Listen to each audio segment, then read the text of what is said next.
Hey yo, Big Dave! How we doing today, sir? Let's go. Been a while. Happy to see you here, man. What's going on with the stats there? Okay, everything seems fine. First, worst pizza. What? What do you mean worst pizza? What? A pizza cannot be like freaking worse than anything. Commands? No, that's not how it's written usually. How we doing?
Alright, let's start that slowly. Let me check, make sure that it is the appropriate, yeah, it's the appropriate mic that's selected there. Alright, are we ready to start a little chill stream? Not much action, I think, today. Well, we might probably start the car, but yeah, let's start that slowly. Dun dun dun dun! Vinto is back.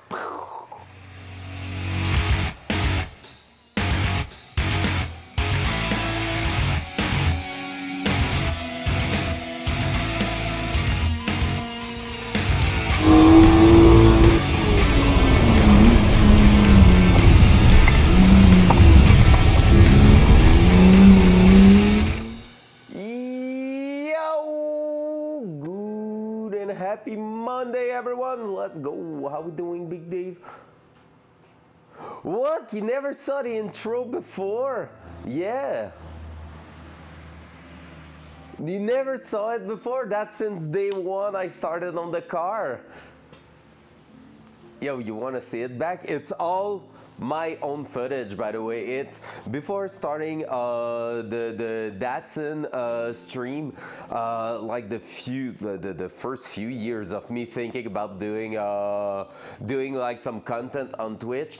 I was actually starting to work on a YouTube channel, but editing video and everything is taking a freaking long time, and I was hating that. I already said it a couple of times on stream, but basically 2 hours working on the car meant about 2 to 3 hours of editing on the side, and it was like just not working. Like, imagine I'm at about 5 to 600 hours on that car.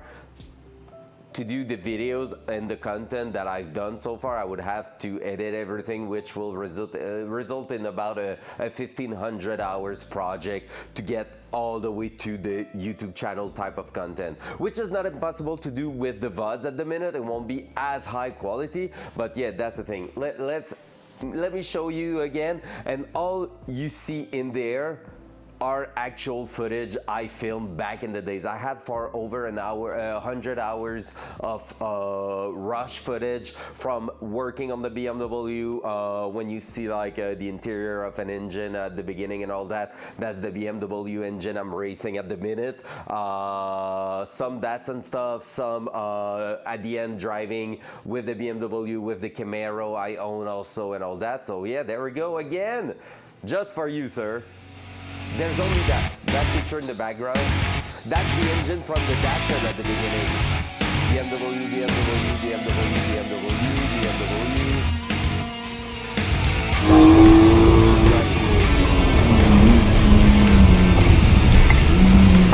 That's my Camaro. And then me driving at the end there, and that's a sick time lapse I've done at a racetrack in the morning.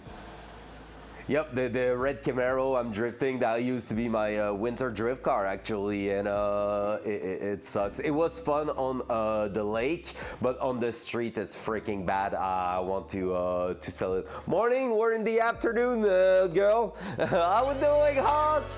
We were talking about my intro because they've never saw it. Yo, the stream seems laggy. Let me know if there's anything wrong, but normally it should be good.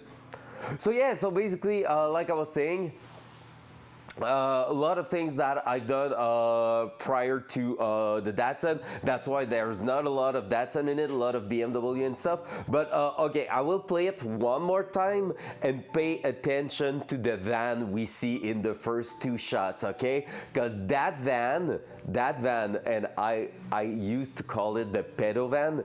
I owned it for about a month. And this is the van, the reddish, purplish van is the van that this engine inside the Datsun now is coming from. And the reason I called it the pedo van is because it was like a dark color and had absolutely no windows anywhere around the cabin at the back. So it was only like, yeah, no windows. Oh yeah, you got it. I wanted to just write free candy on it, to be honest. So that's the van I bought for $800. Took the engine, transmission, wiring, drive shaft out of it and resell the body for $500. And I actually have an almost fully edited episode of that mechanic extraction from the car. So that's something we could watch on stream eventually. So pay attention to the first 2-3 shots. That's the van. That's a van. That's a Camaro.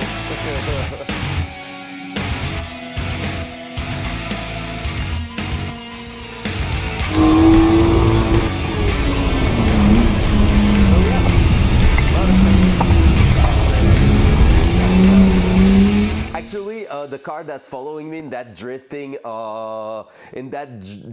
sequence with the red Camaro, that blue BRZ at the back is going to be here in the garage on Friday. I don't think it's gonna be on stream, but basically he's coming for a bit of exhaust work, and he asked me for it. He needs like help. Actually, he wants to do pretty much what we did with the Datsun, which is cutting the muffler, opening up. But on his side, he wants to modify something in the inside of the OEM muffler, close it again, and stitch it back with the welder. So yeah, that's basically our plan on Friday with him, and that's gonna be great. That used to be one of my real good buddy at the racetrack, someone that was challenging me quite a lot, but he hasn't been driving much in the last 2 years. Hopefully I'm gonna see him again this year. So yeah, welcome everybody. Hawk, how we doing today? Hope you're doing amazing, girl.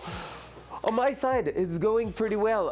The webcam seems foggy, and that's because it's freaking cold today, and I had no heater at all in the garage because it was supposed to be warm. We're supposed to be close to summer, but it seems like not yet. And so yeah, basically today, super rainy outside. I was like, girlfriend is in vacation. It's a holiday here in Canada, at least in Quebec, but I think in Canada in general today, same type of holidays that you guys in the US have next week, I think. And so yeah, basically we took the morning super chill. She made some delicious pancake, like, oh my god, that was the shit. And it's like oh yeah, she's making like the thick fluffy pancake, so they are thick, but like they are like thin air when you cut them. Like you just go with the fork and it's like clunk, like so easy to cut and everything. Oh my god, that thing was awesome. So and I'm not a guy that like usually eat super sweet stuff and things like that, but that with fruit, like that was perfection. And so yeah, she made that. We got a little chill morning since it was rainy and all, gaming on our sides and all. And here I am back on the Datsun for my very last week of vacation. So guys, this week is going to be my last one doing daytime content for a while, probably. After that, we're gonna move on to the evening schedule again, which should be better than the last few months. I know, Hawk, but it's not my fault. I need to pay my house and stuff. I think you know that, right? So, yo, what's up, multiple? Oh yeah, Pound Town is in the place. Hell yeah, how we doing, sir? So yeah, the car isn't done, and funny of me thinking, hey yo, what's up, dudes? Oh, big love, guys. I'm so happy to see you here this morning, well, afternoon, and so yeah, basically the car. Funny was I when at the beginning of my vacation, I was like. 2 weeks, 3 weeks, that car is gonna be on the road, and then we're gonna be driving the entire summer. LOL! Kick W for real. But yeah, part of the game. Car isn't done yet, but still, I'm back to work on next Monday, which means I have no choice but to actually keep working this week on it, and after that, move the schedule to the evening schedule. We're gonna try to get as much as possible this week, like done this week. Honestly, it's gonna be a lot of tedious, small little things to do. It shouldn't be the worst thing ever in terms of fabrication and stuff. We received a new shock absorber for the hood, which are way less strong than the one that are in there.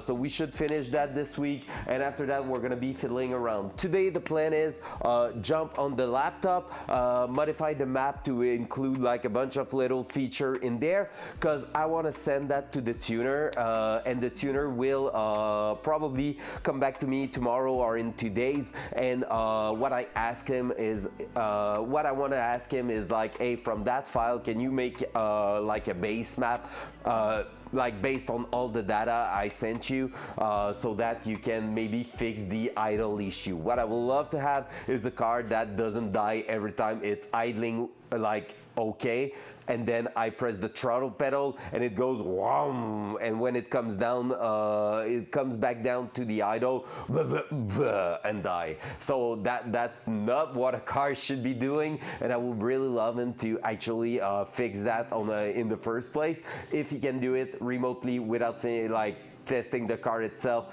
that will be really, really cool.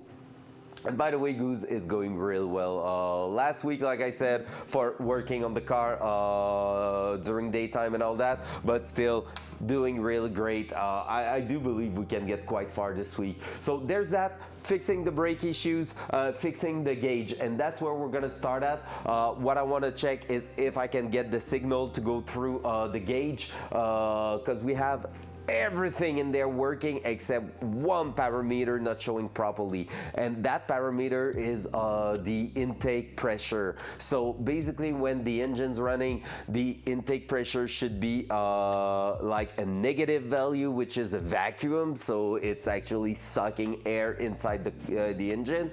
But when we're gonna get on throttle, it should become pressurized positively, which is the turbo doing its thing. So the turbo will basically build up pressure and like bring the intake into the positive values. Now, I know at least that the issue is on the gauge side and not the way I plumbed everything. And the reason for that is that my sensor, the map sensor, so the manifold air pressure, therefore MAP.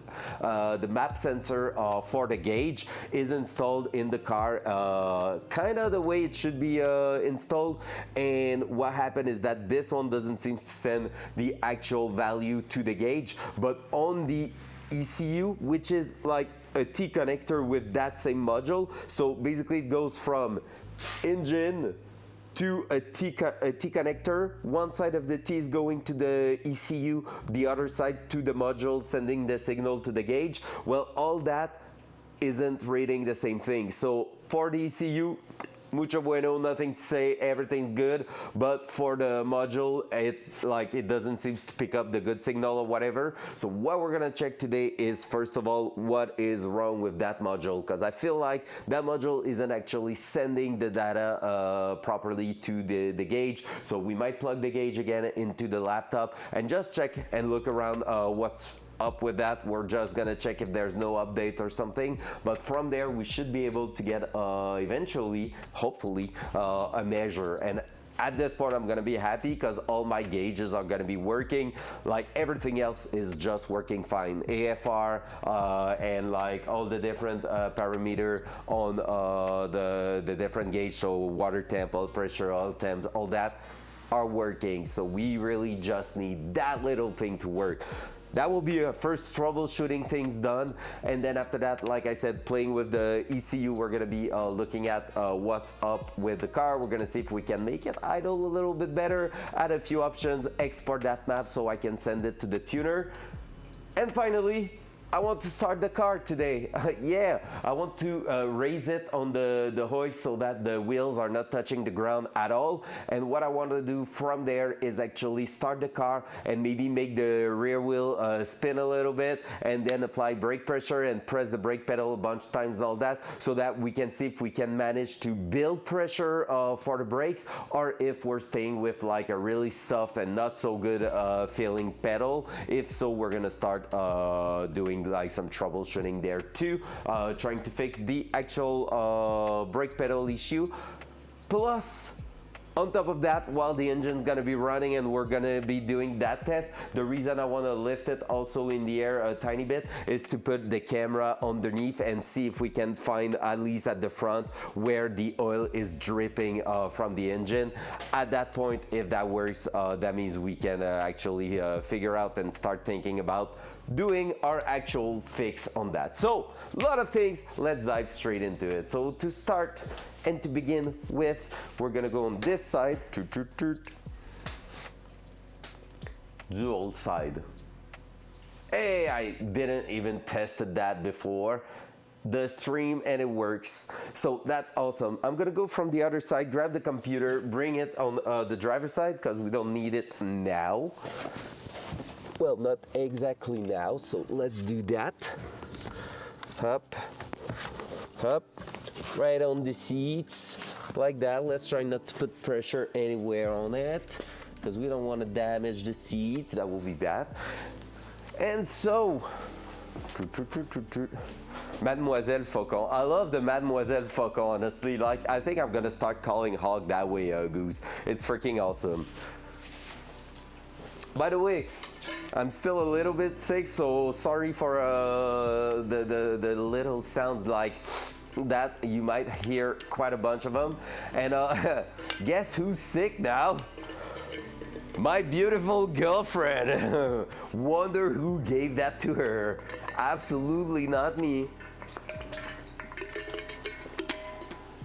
I plead non-guilty of that. But yeah, no, she started to get sick. So the last 2 nights haven't been the best, which is kind of funny, but hey, part of the game. All right, let's try to open that up even more. Oh, and we have to also install the trims in the door here and all that. That will be cool. So let me push you back down here and explain to you what's going on with that. Actually, can I put you right there? Oh my God, that's gonna be awesome. Boop, boop, boop. Look at that. You've never seen that in a better angle, I think. Cool. So here is our ECU. We have that plugged at the minute to plug in the computer, which is good. I'm gonna send that to the other side because that's where it's gonna get used. What's up with that? So basically here, you see that little tube right there? This is our actual reference for the intake manifold pressure. So this is a map sensor included in that box right there. And what's going up with it is that this here received either the vacuum, so when the air is getting sucked through it going up, or the boost, so when it's gonna get under pressure, it's gonna pressurize that port of the ECU, and it gives actually the computer the like the measurement of what's going on inside the intake. For those less used to the mechanic aspect of the Datsun, the intake is the big black part on top of the engine. So this is where the air gets in and directed to each cylinder. So that's basically where we want to measure it. And so that one here works just fine. So the big deal is somewhere behind here, something's not working properly. So I'm gonna remove one more time the panel right here, which should allow us to go and take a look underneath and see what's going on there. So let me go grab a screwdriver. So Phillips screws, and then from there we should be able to see the module and start playing on it and see what's wrong with it. So yeah, let's do that.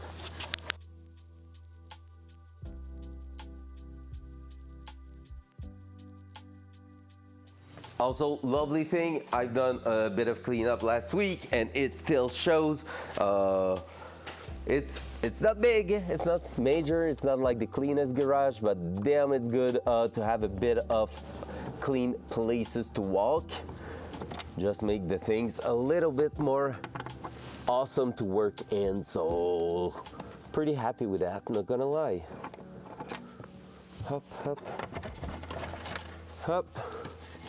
And here is, at the top, right there, our little module. So first thing first, let's see if it is properly connected somewhere.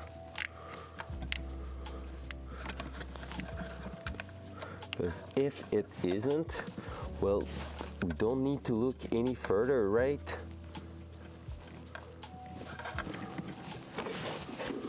Up.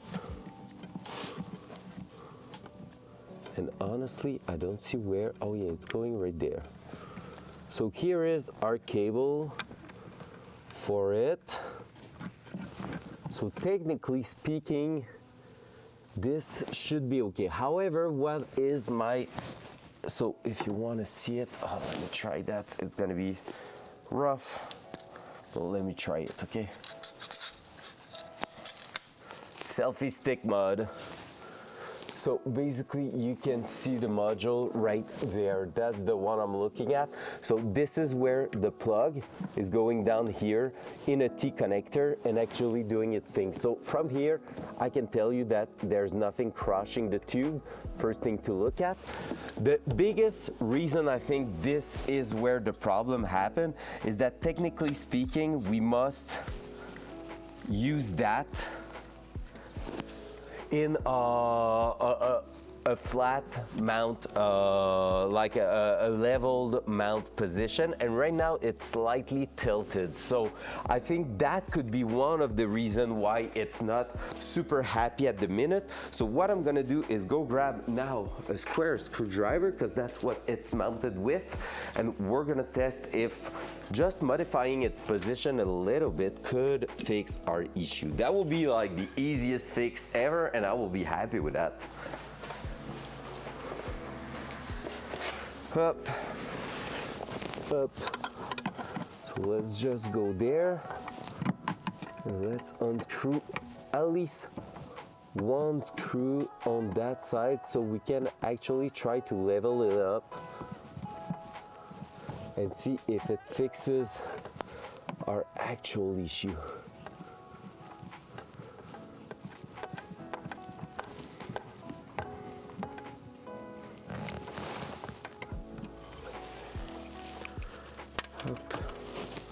Just like that.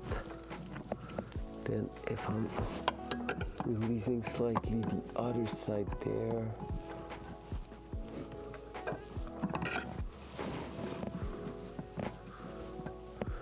That will be so insane if just that will fix it, because it's not a huge change I've done. But let's just turn the key to the on position. Oh, battery has been disconnected, so let's check that out. Let's see if we're getting a signal from there. Here we go. So now,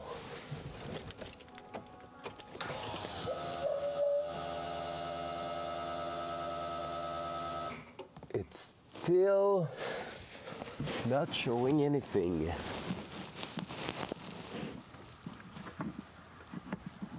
So from there, I'm gonna go check in here and make sure that the connection is still on, and otherwise we won't have the choice but to go on, take a look at what's up with it. So here, let me show you the mess that we are facing. So basically in the glove box, that is not really a glove box at the minute. What I'm gonna do is go on, try to find, try to find that type of connector that is not plugged, and that might be where the issue's coming from. I'm gonna guess. I love at least when it is an obvious reason. If that's the only thing not working and it is due to that, guys, I'm a happy little boy right now, because that's gonna be a win on the very first few minutes of the stream. Let's do that so I can see inside. Now, through that mess, where is my input for it? Okay, so it's gonna be a female thing arriving from there.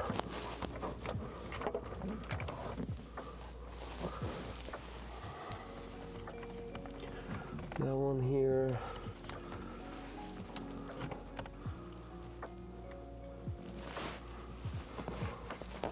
Oh yeah, those two are probably light stuff. Whatever.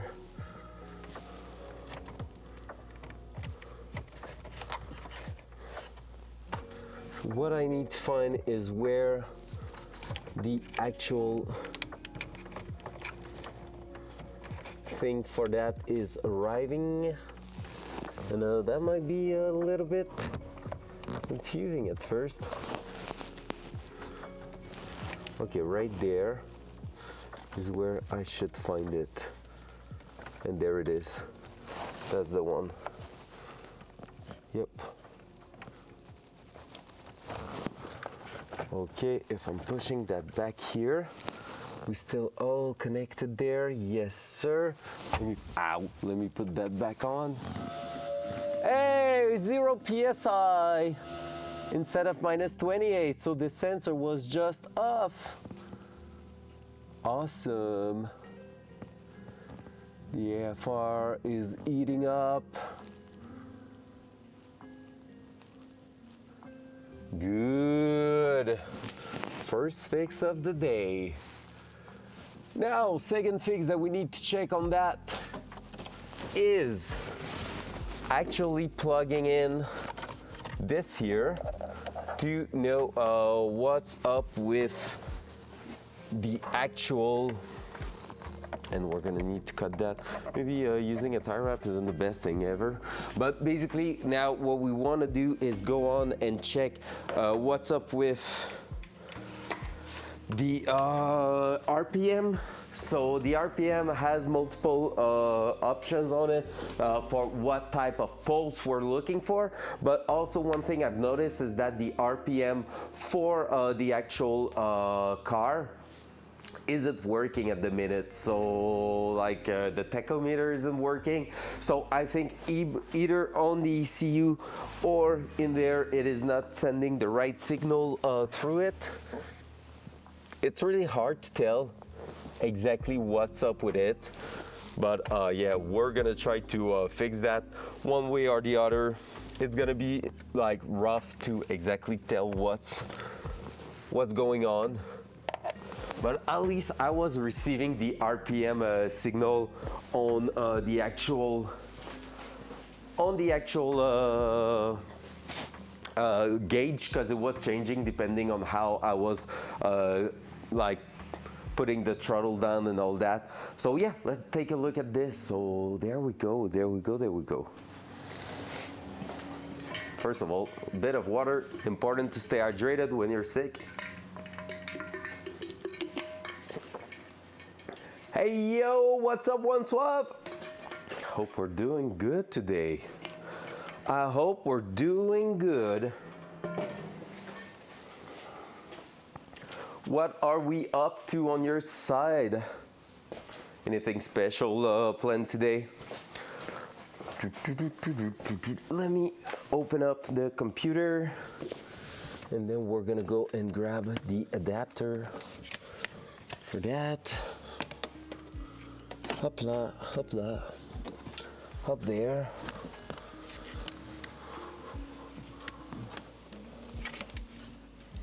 Okay, bucket seats aren't the easiest thing to work with when you have to put a computer on there and all that, all the shenanigans. Okay, cool, that is done. Gonna need the cable on top there if I want to make it work properly. Up, and a cutter to actually remove the tie wrap for now so we can go play in the setup for it. So let me actually do this, do that, so you can actually see it quite good. And is it worth for me to, easy, not even hard. While the computer's opening up, we're gonna cut that. Maybe I should really change that to something I can do and undo whenever I need. So that one, adapter's going in. Gonna be opening up the computer. Trying to put the right nip in it. Oh, seems like we kept it open last time with the ECU stuff on. We're gonna save that today. And what we're gonna do now is just go ahead, plug that in it, like this, do this, do that, and from there, LM Programmer should work. Good, we are in. So from there, boost safety setting, we're good. Oh, here we go, 8-cylinder 4 poles. That's probably why the RPM mod wasn't great. And so set up that to the 8-cylinder stuff.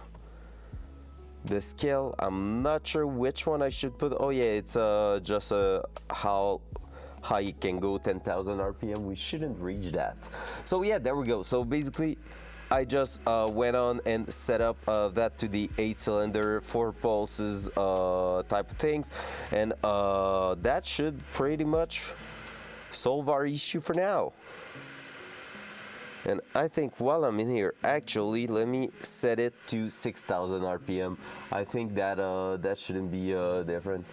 What's up, Orange? Hey, yo, did your sound work, Orange? To buy your new 280 ZX, let's go! That's so sick! I love that.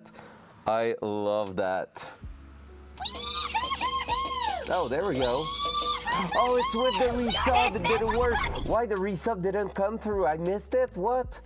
Yo, thank you so much for 15 months. Let's go. 15 freaking months, Orange. I just saw like it was cut at the top because the chat's so like zoomed in. Oh my God, 15 freaking months. Tier 1, baby. Thank you so much, Orange. That's a lot.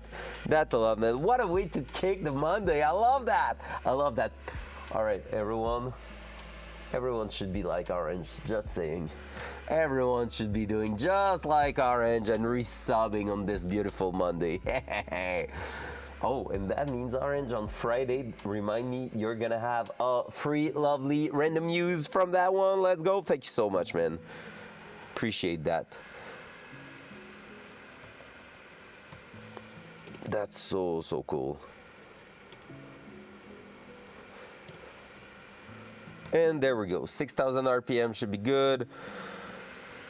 So vacuum, PSI, we're good there. AFR, we're good there. Valid mode off, yes. Enable wideband O2, yes. Max pressure, 15 PSI is what we're looking for, but it won't boost cut anything because it doesn't say anything, it's just there to read.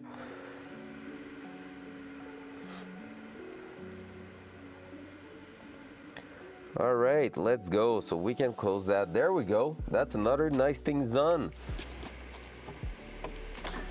Tell me about easy, lovely stuff to fix this morning.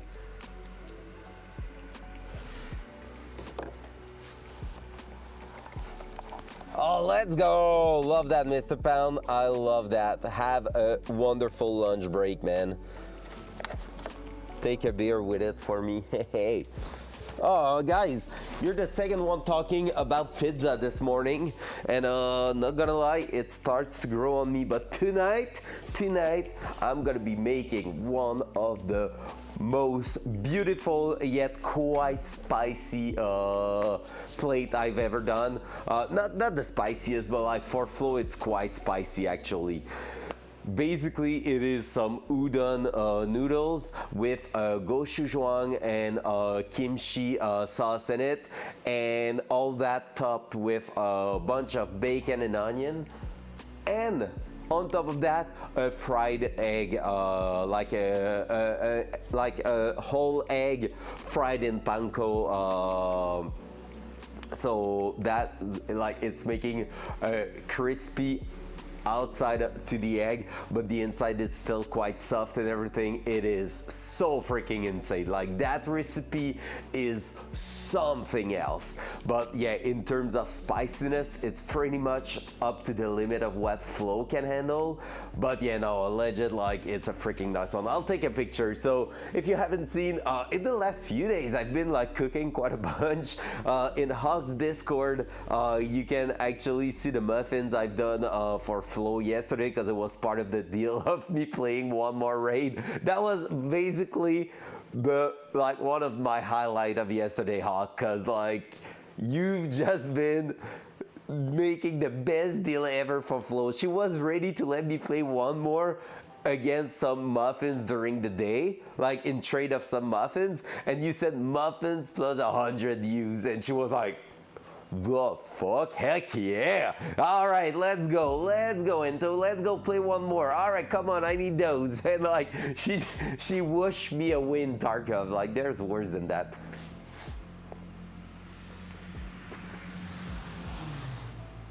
No, that sucks, Orange. The lawnmower broke. Oh, I hate that.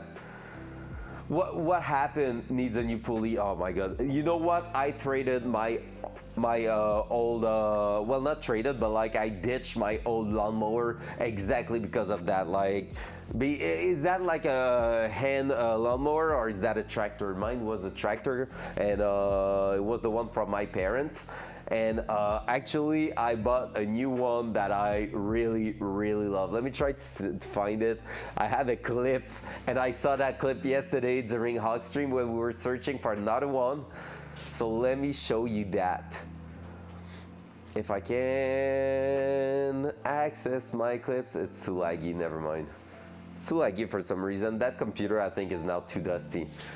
But yeah, so honestly been cooking quite a bunch this morning. Flo made some awesome pancake, and tonight it's my turn where I'm gonna be doing some amazing udon pasta that are spicy but yet so much flavor into them. It's just insane. All right, hey, this morning, it's already, well, this beginning of the stream, it's already two big thing that we just fixed. So we're gonna take that as a W for sure. Now, let me try to find something I could just use to tie those cables together. I might have some in one of the boxes over there. Because what I want is just maybe something I don't have to cut every single time. So if I'm actually like touching that at the track one day with a laptop, well, it wouldn't be too bad.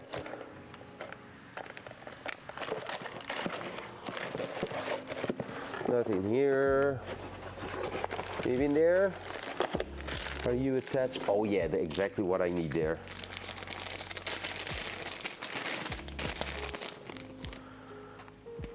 Because I think the adapter to connect the gauges to a laptop and the laptop in itself are going to follow the Datsun quite a lot in the first few test drive and stuff. So if something goes wrong, I can actually take a look at it and all that, you know. So what I'm gonna use is just like that thing instead of a tie wrap. So that way I'm gonna be able to undo it really easily. So yeah, there we go. Up. We're gonna push that back in there. But beforehand, let's just do that. Do this.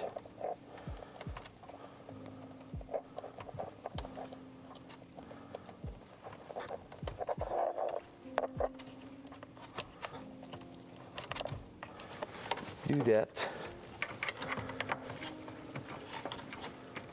Do this. Awesome. And from there, let's reinstall the actual module like it was, and let's see if we're having any issues with it.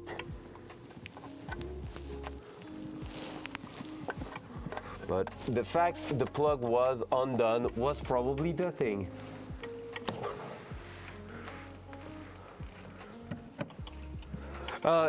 I don't remember, 112, are you sticking with the OEM engine? That's a big deal with it. On my side, I'm with Haltech, and I know in the US it's like getting super popular for a lot of usage, and for me it was just a no-brainer, even if here in Quebec it's not something that people are really using.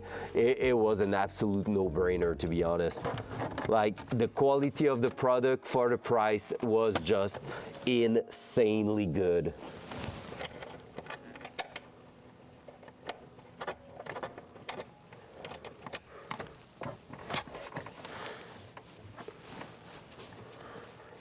I love Big Dave with a yeah.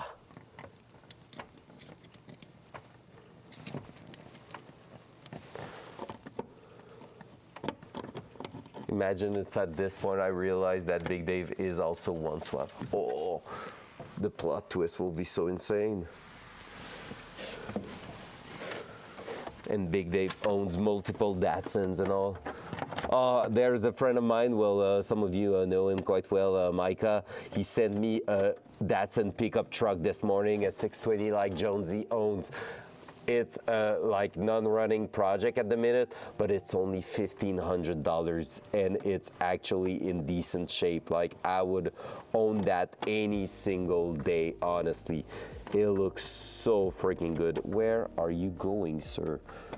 I need you to stick somewhere and stay there. Oh, me and Flo started again Attack on Titan last night. We never finished it, so since it's pretty much done, I think now, we started that again and we watched so many episodes last night. It was so good. Big Suave. That will be awesome. But yeah, 112, you're sticking with the L28 in the one?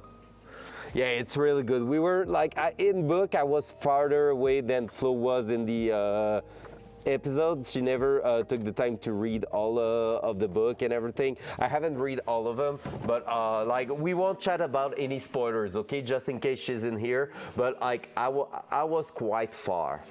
Like, yeah, no, I won't say anything. So, but like, I can't wait to see the end of that anime, honestly. So many good things about that anime. So we started that on the big projector setup last night, and damn, it looks good. And fun fact, Crunchyroll, if you're doing a gifted sub in the channel, in any channel actually, you can have with the gifted sub 30 days of Crunchyroll Prime Premium or whatever you want to call it. I just saw that and I laughed like when I started streaming and saw it, because it was like, it was like part of where I was like, yo, we were on Crunchyroll last night for like a first time in years.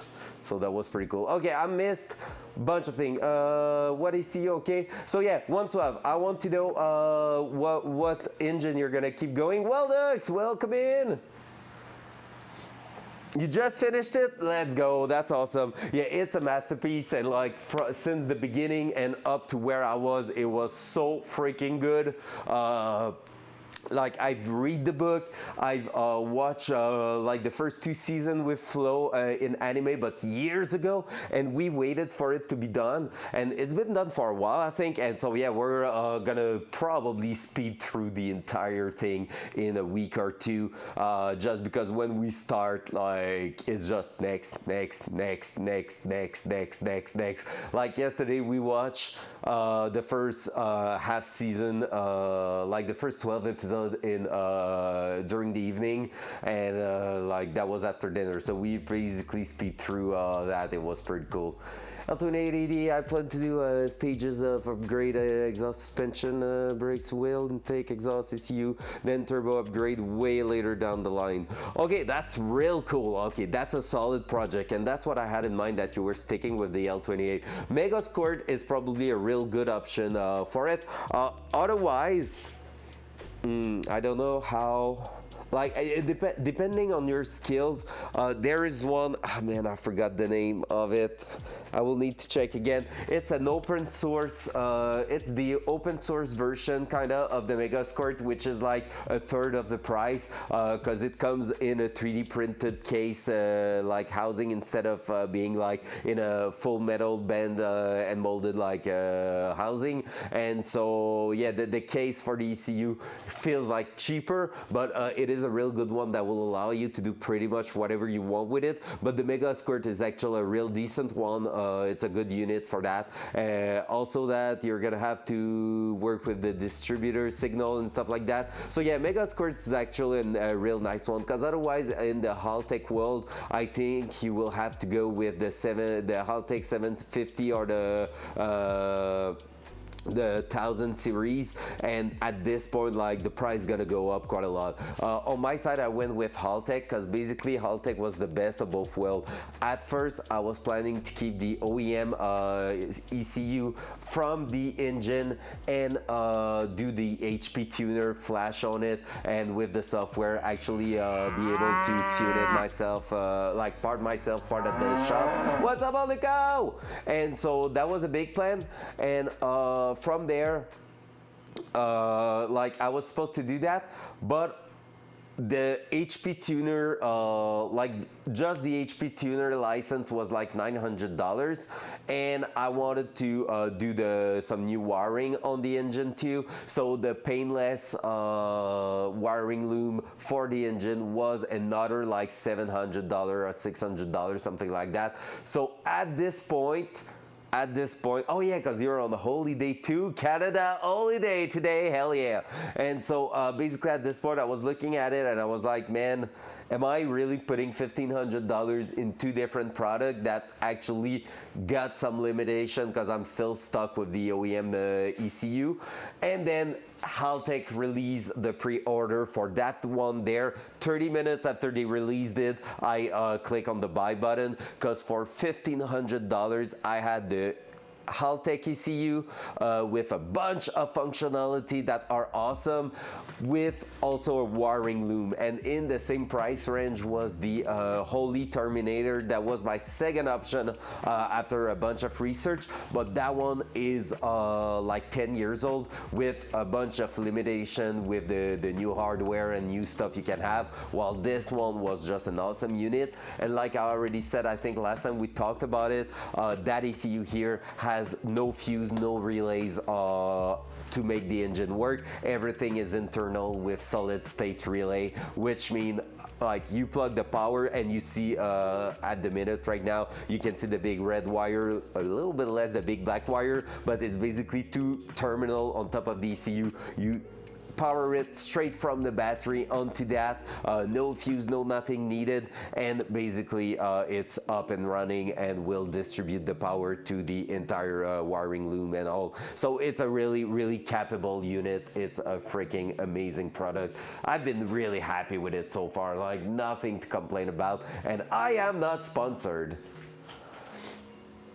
Haven't watched Solo Leveling either, but I want to watch that. That's on my to watch list. I want to finish Sword Art Online also at some point. I was like at Alicization Part 1, I think. I want to finish that eventually. Maybe just restart from there. I don't know if it's good or not. The end, like it was getting a little bit on repeat, but like I love the concept. It was a pretty nice one to watch. Solo Leveling for sure. Chainsaw Man, I need to watch that too. Then you said My Hero Academia, never watched it, need to watch that too. It's just like the movies, and we need to go back to the movies. It was supposed to be one yesterday, I know it, but like, you know, life, where life was basically both of us sick yesterday. Well, not fully sick, but like, you know, just wanting a chill night for once. Oh yeah, for real, it's good. Is it an anime that's done, that's completed, Solo Leveling, or is it still ongoing? I love when they are completed, because after that, I know that when I'm gonna get into it, I can like binge watch the entire thing and be happy after that. Like, it's done. Check. I don't need to remember like the story or anything. Like right now we're starting Attack on Titan from scratch just because of that, just because we're like, yo, we don't remember like half the shit that were happening and it was awesome, so let's watch it again. But this time we won't be at the end of a season and be like, oh, we need to wait like years. All right, next one. What are we working on now? I think I'm gonna go ahead and work on the ECU a little bit. We're just gonna address a few little things.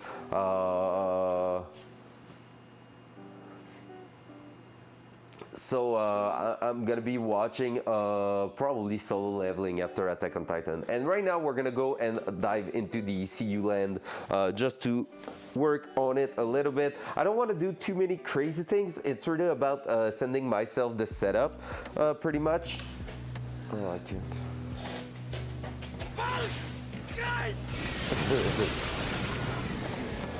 Yeah, it's a good moment for the weeb sound. All right, let's do that. Let's do this. What I'm gonna do now is plug the ECU in so we can actually start working on that. Hop.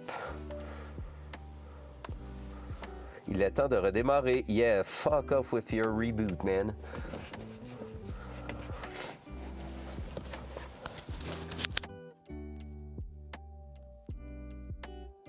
All right.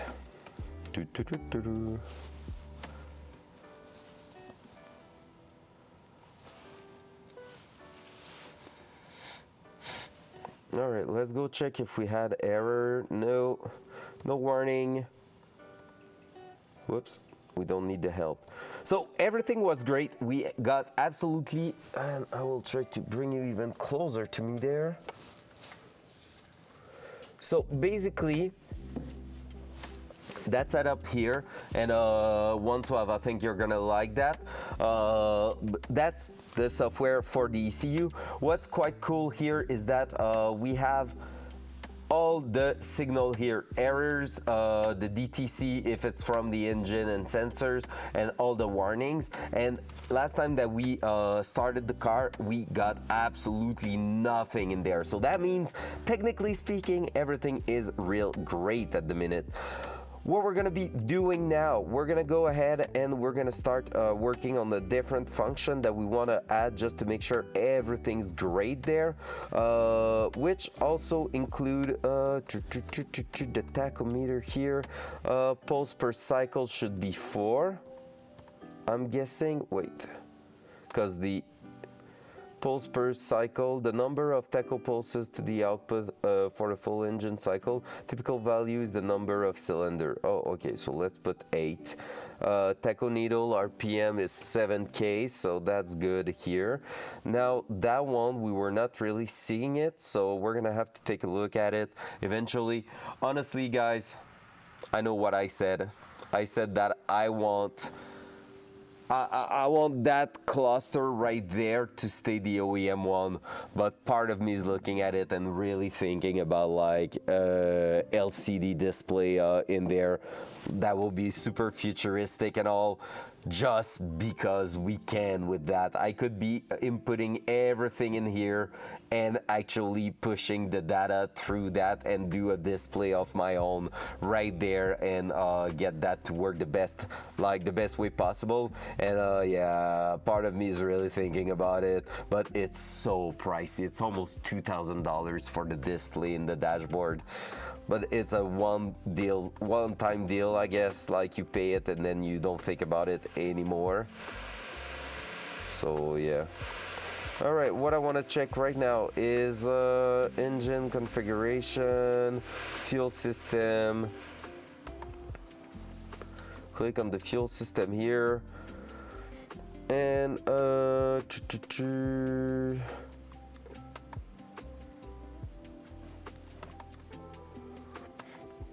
it's not the injector, it's not that.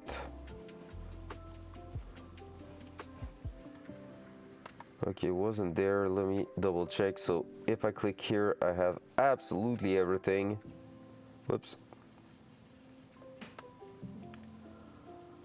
And I should have primary fuel pump. If I click on that, it's gonna bring me here. And auxiliary fuel pump here that we're gonna assign to the actual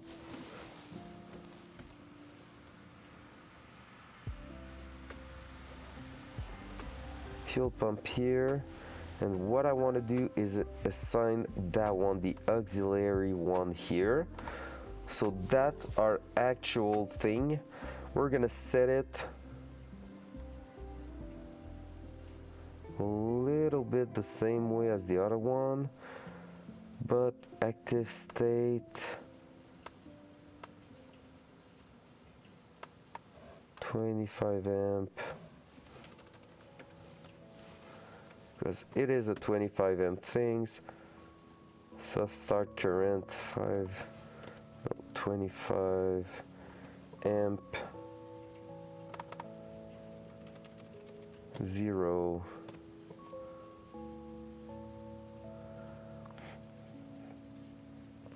And what I want to is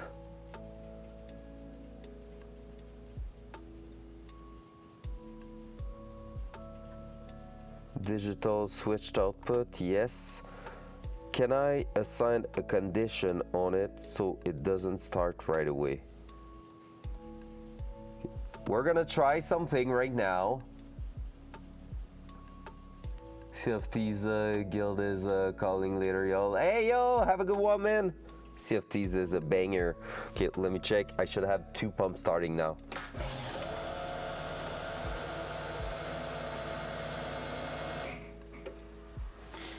And I do. Both of them went quite high. 60 psi of pressure, little too high.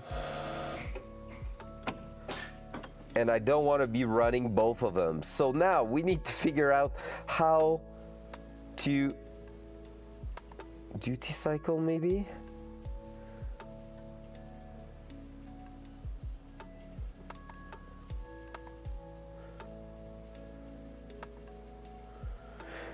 Enable an override switch input when the auxiliary pump mode is switched. The override switch on will turn the auxiliary put on.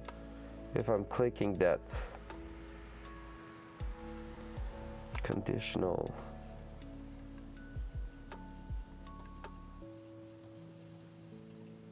Wait, what? Okay, phew.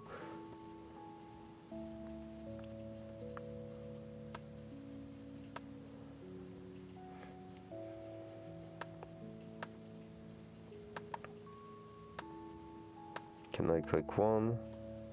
That.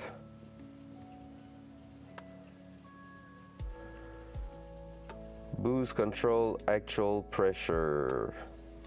Units PSI is greater or than or equal to 5 PSI.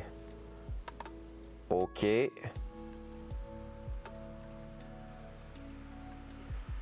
Okay, that's a first that we're doing right now, okay? Let me try to put you even closer, because that's a first. That's where we're getting into the programmation type of things, and that's where it's gonna get geeky today.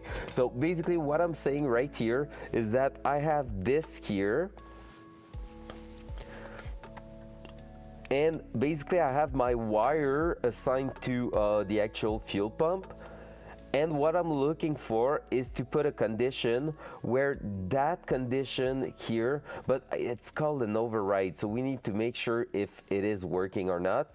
But like basically that should override here, which is when you see 5 psi of boost, like when I click conditional here, when the boost control actuator pressure is greater than 5, then you start the actual fuel pump. So it's gonna be like just a pump adding fuel pressure when it could get low because we're using a lot of fuel. So that's where I really want to check if that's gonna work. So to know that, I'm gonna turn it on, and I should see right under here it's getting powered. So right now it's being turned on, which I don't want. So we're gonna need to find another way to do it. So if I'm turning that on, if I'm clearing that, can I put a condition? No, I cannot. Can I put it here? So if I'm doing that, I cannot put it there.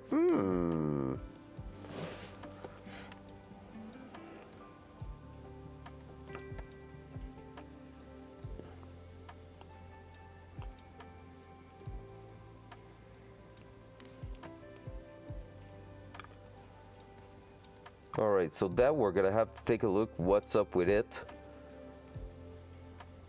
because maybe I won't assign it here, and maybe I'm just gonna assign it as a generic.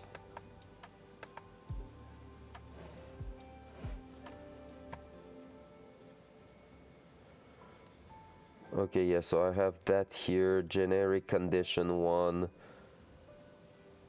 which is that one here, the boost control, doing this thing here.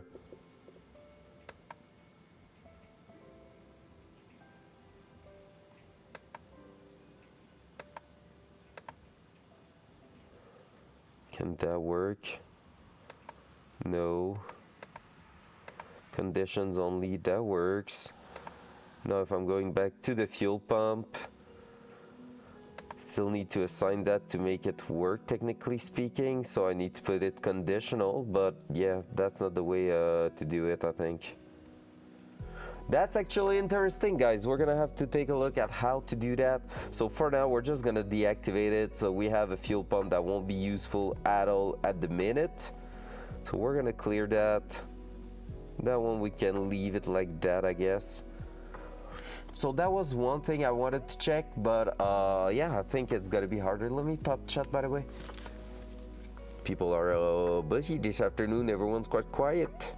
Hope you're all doing good, though. Hey, does anyone know if Lum's gonna be streaming tonight? It's been a while. I haven't had the chance to watch him. I hope so. It will be great. Let me do that. All right.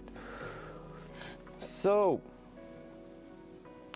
based on what I'm seeing here, engine protection, that's gonna be an interesting one. We have a few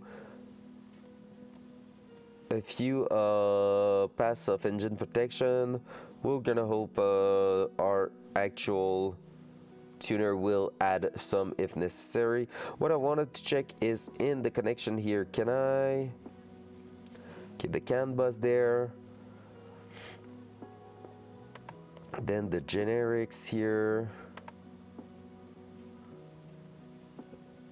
Oh, come on, stop that. Can I actually go on and add the auxiliary connection just like that, and add like something that turn it on and off whenever I feel like? If I can add a condition to the wire itself, that will be so much easier. But I don't think I can right now. Boost control here. We have everything.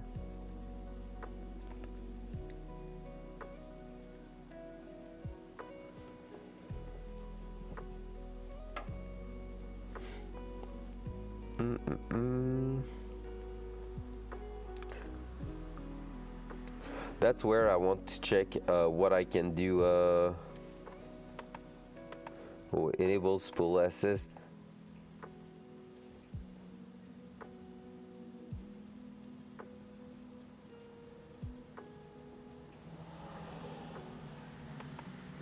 Damn. Because on the keypad here, I want to be able to check what I can do with it.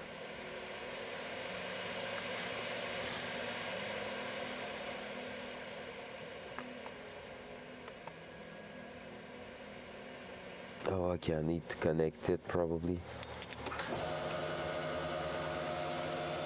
So right now that's only one fuel pump.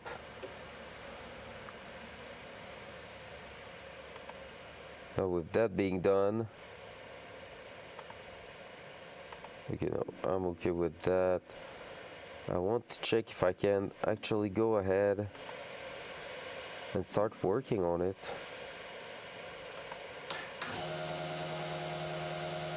Device status connected.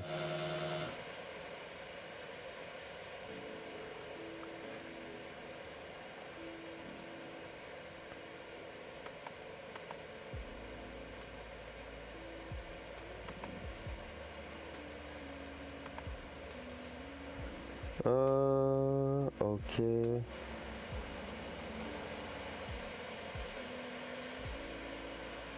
What's up here? We have one. Battery voltage operating max. Okay, fair. Fair.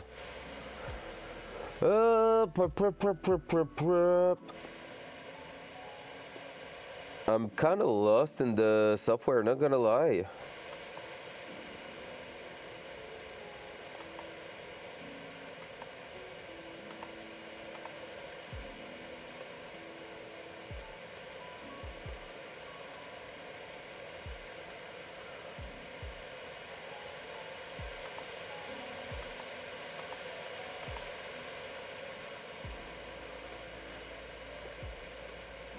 Oh, that's something we can do actually here.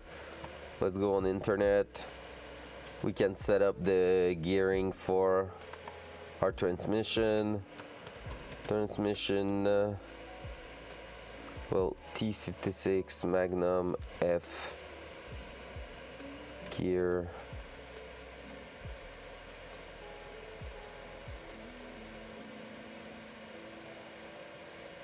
And the one we have is the, oh man, oh yeah, it's the one that has the longest second speed gear and third speed gear.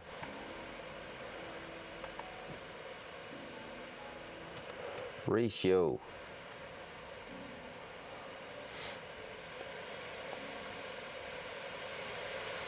Yo, what's up with that computer, man? It's trying to explode. Tremec calculator. There we go. That's the one I wanted to see. Because I have the Magnum F and it is 2.66, I think.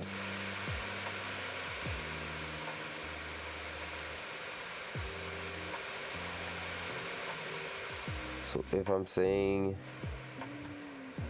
6,500, axial ratio was 3.7 and tire height was like 26, I think, I'm not sure.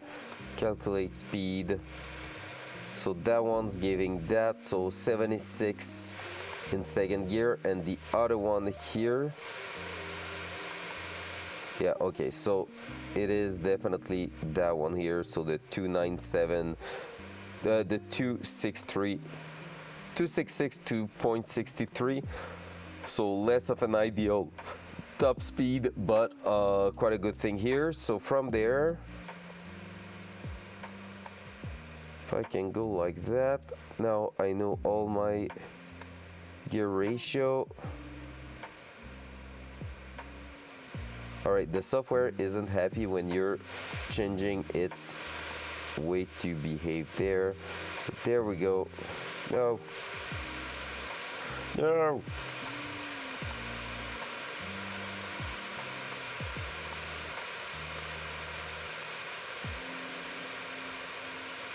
Oi. Alright, I'm getting trolled by that. I'm just trying to push it a little bit off screen.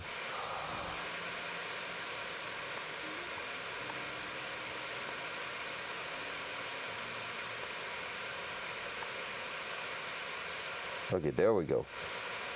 Now here I should be able to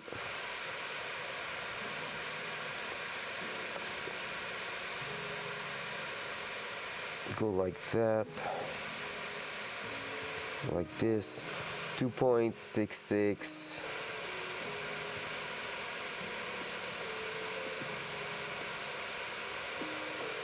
$178, 1.3, 1.8, and 6.3. So here are our transmission ratio. That's good.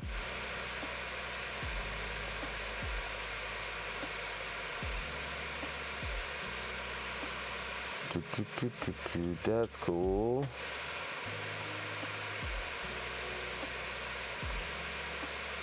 But we're missing something for it, so we want to enable it. That's good.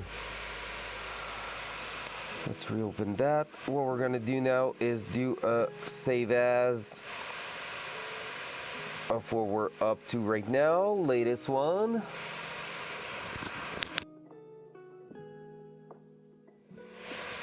All right. We're getting somewhere.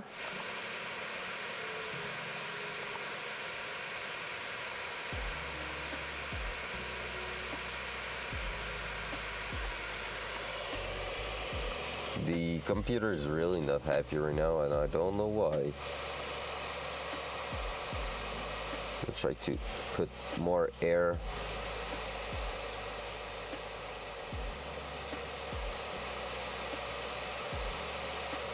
Okay, in the new page, can I do something for the keypad? Boost control, no, we already have one there. Dash maybe? Okay, no, that's the dash like that. That's really cool, Phil. Like, that's exactly what I'm talking about. I could be doing that, but that is displayed in my dashboard really easily. That will be freaking awesome.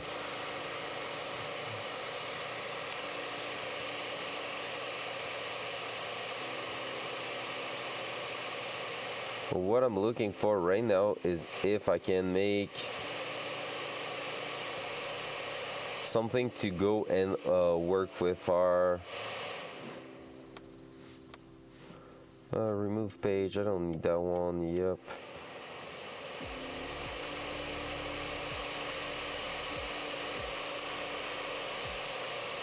Let's check what's up here.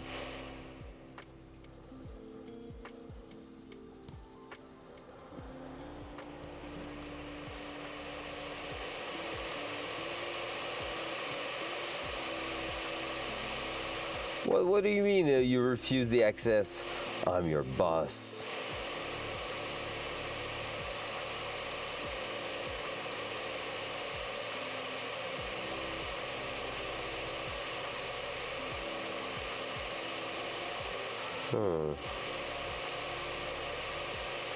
It's really kind of unhappy right now. Oh well, let's keep going.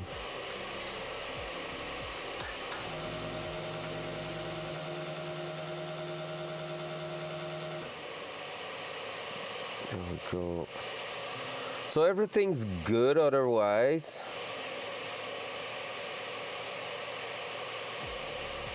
Everything's quite good. It's really the center console here. I would have loved to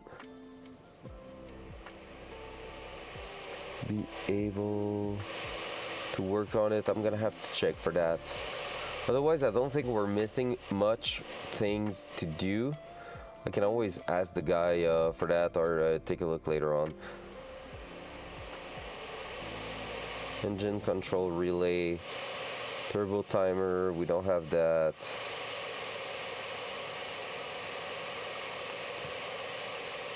No, but that's a condition.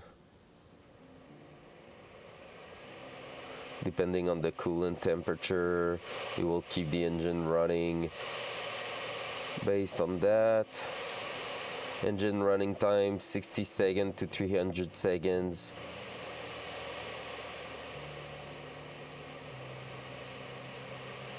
I won't put that for now.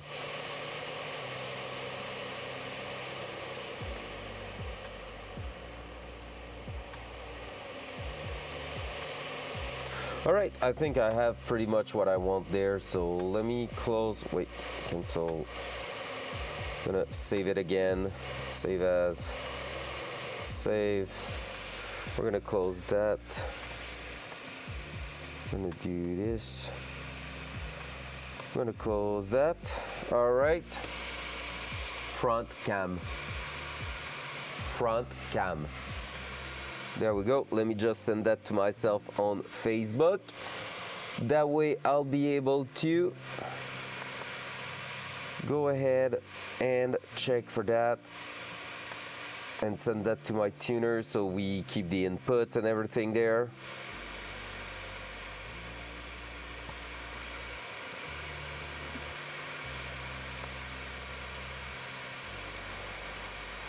Where are... Is that the one? That's the one.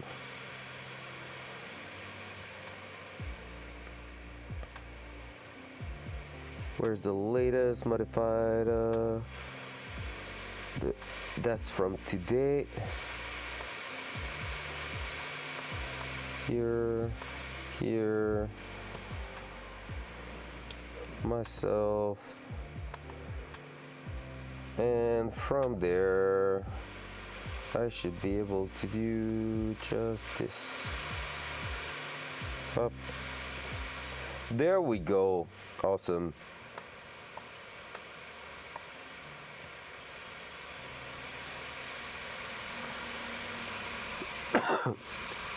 All right.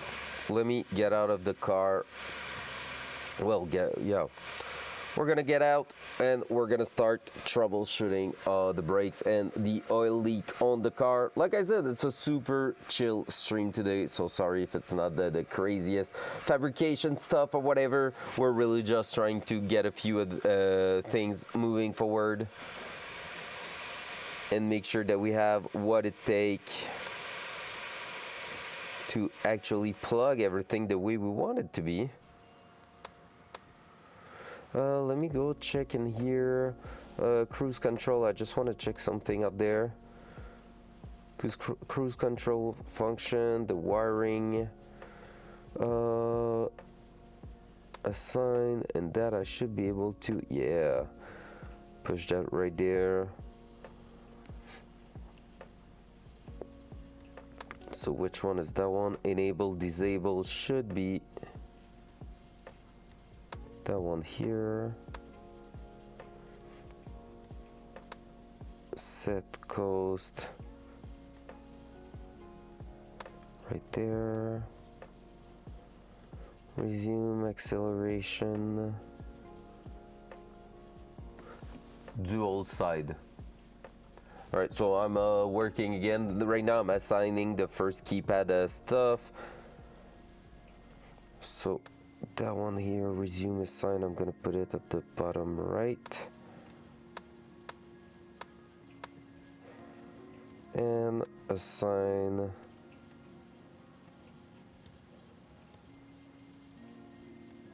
that one.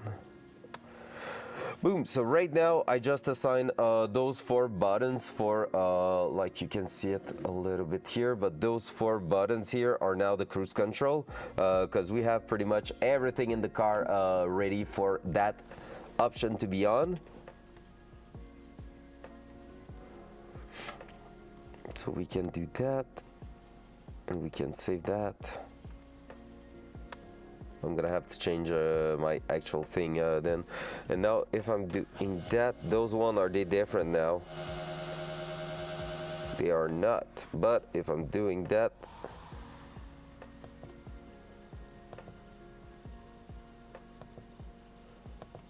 they are doing something.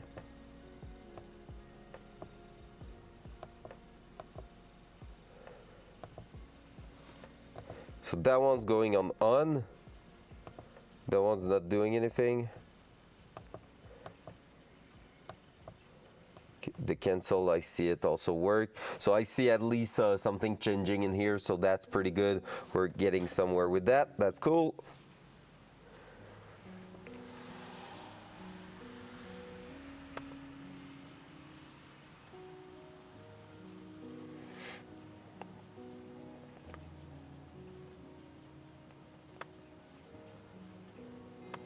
Okay, I think we're good there. That's gonna be something we can test later on. What else do we have here? I want to check boost pressure sensor. Well, not really, because it's the map. Boost control here. What can we do with it? Wiring, we're good there. Corrections.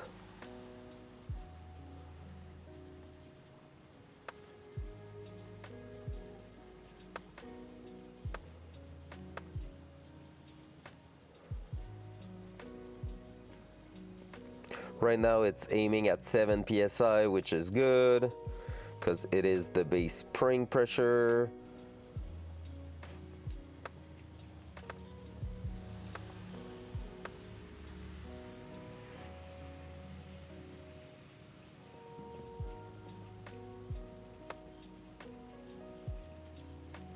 Can I target pressure correction?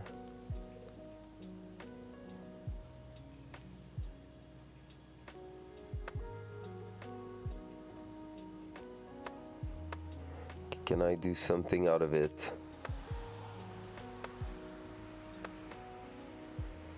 No. So the correction is not what I'm looking for.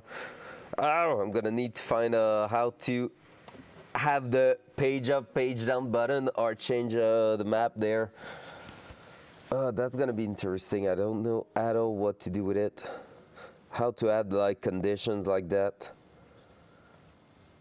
Okay, let me check in here the functionality. I think it's generic output, generic condition. So those ones are going to be interesting.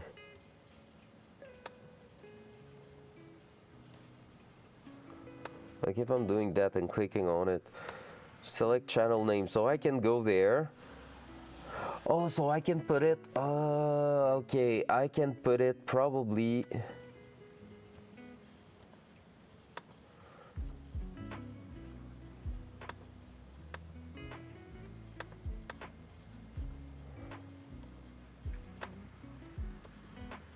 Whoops.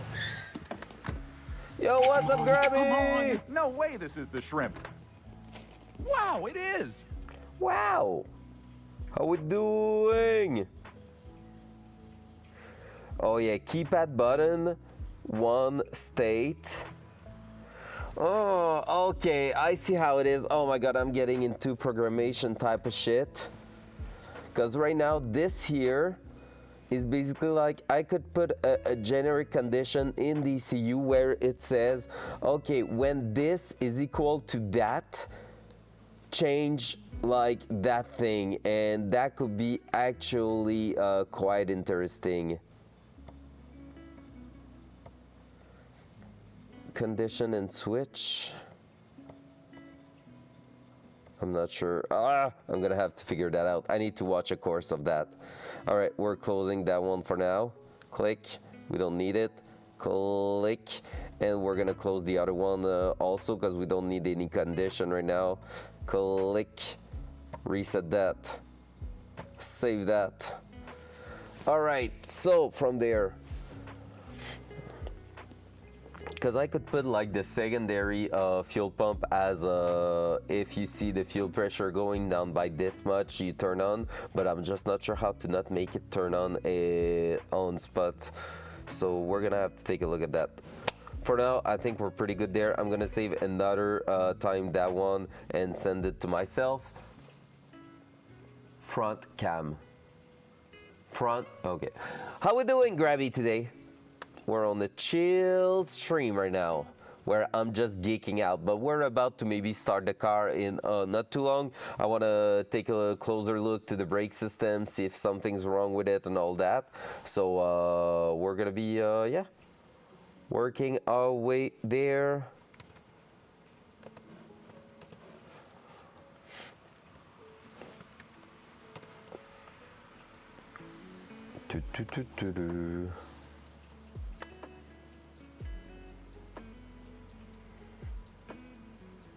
Oh, love that. Look at you. Hell divers and stuff. Love it.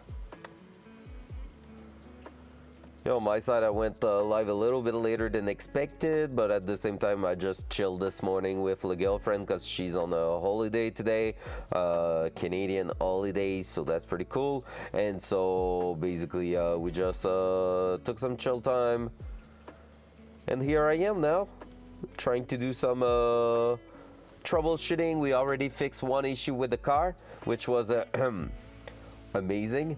One connector was not plugged for one of the gauge, and the last parameter that was wrong is actually solved.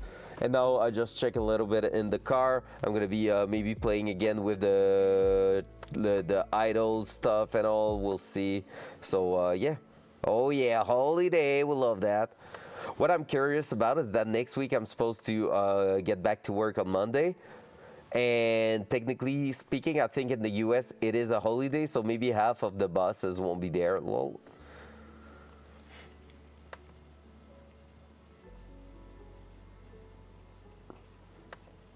Okay, let me check something. Dual side. So right now what I'm trying to do right here is check the actual idle stuff going up.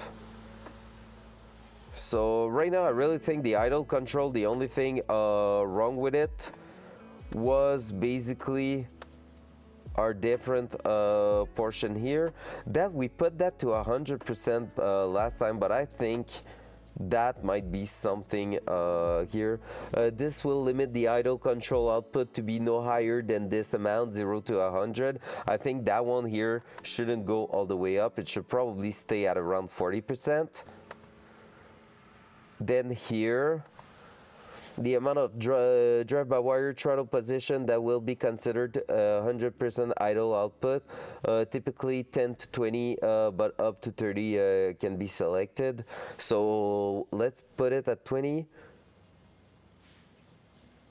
So we will try that. Maybe that number was now too high for that one. That's what we're gonna try. Closed loop activation offset 300 RPM. I think 300 might be too close actually.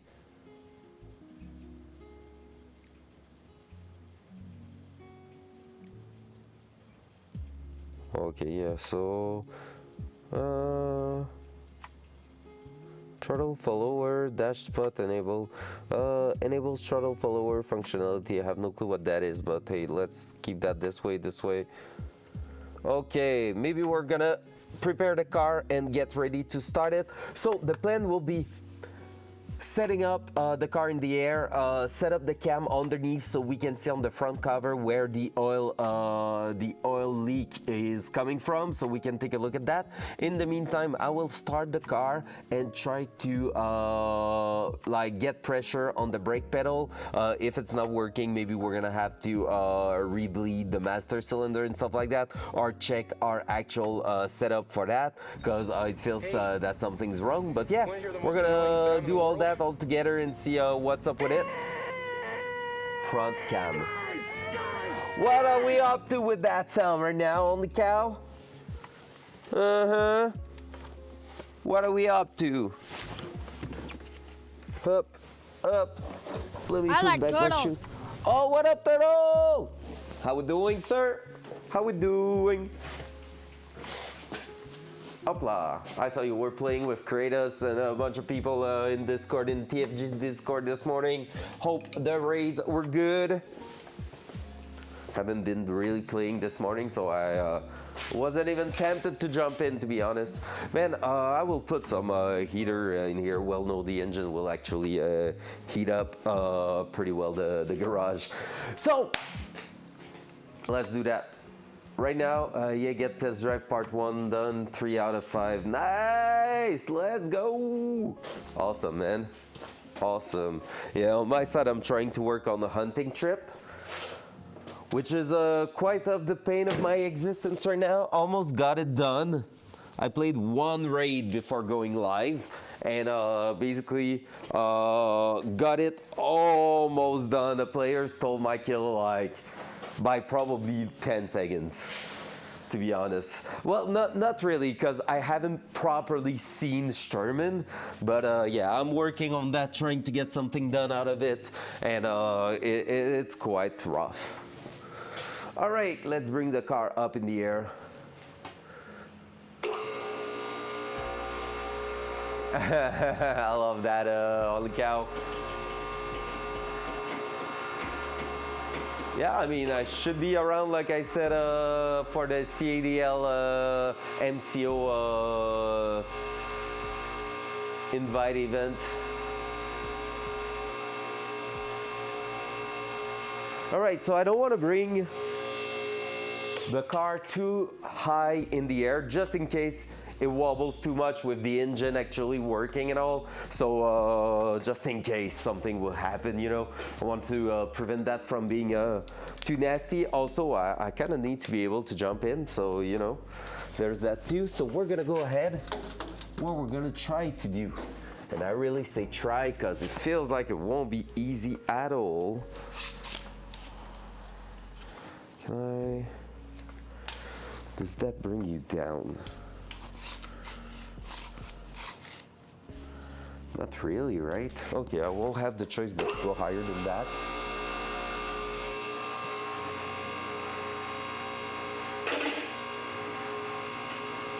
We'll go to the first locking position on the hoist so we don't relay on the, there. So we don't relay entirely on the hydraulic. And what we want to do is probably something like this. Dual side. Oh, hey, guess who disconnected the camera because it's not there anymore?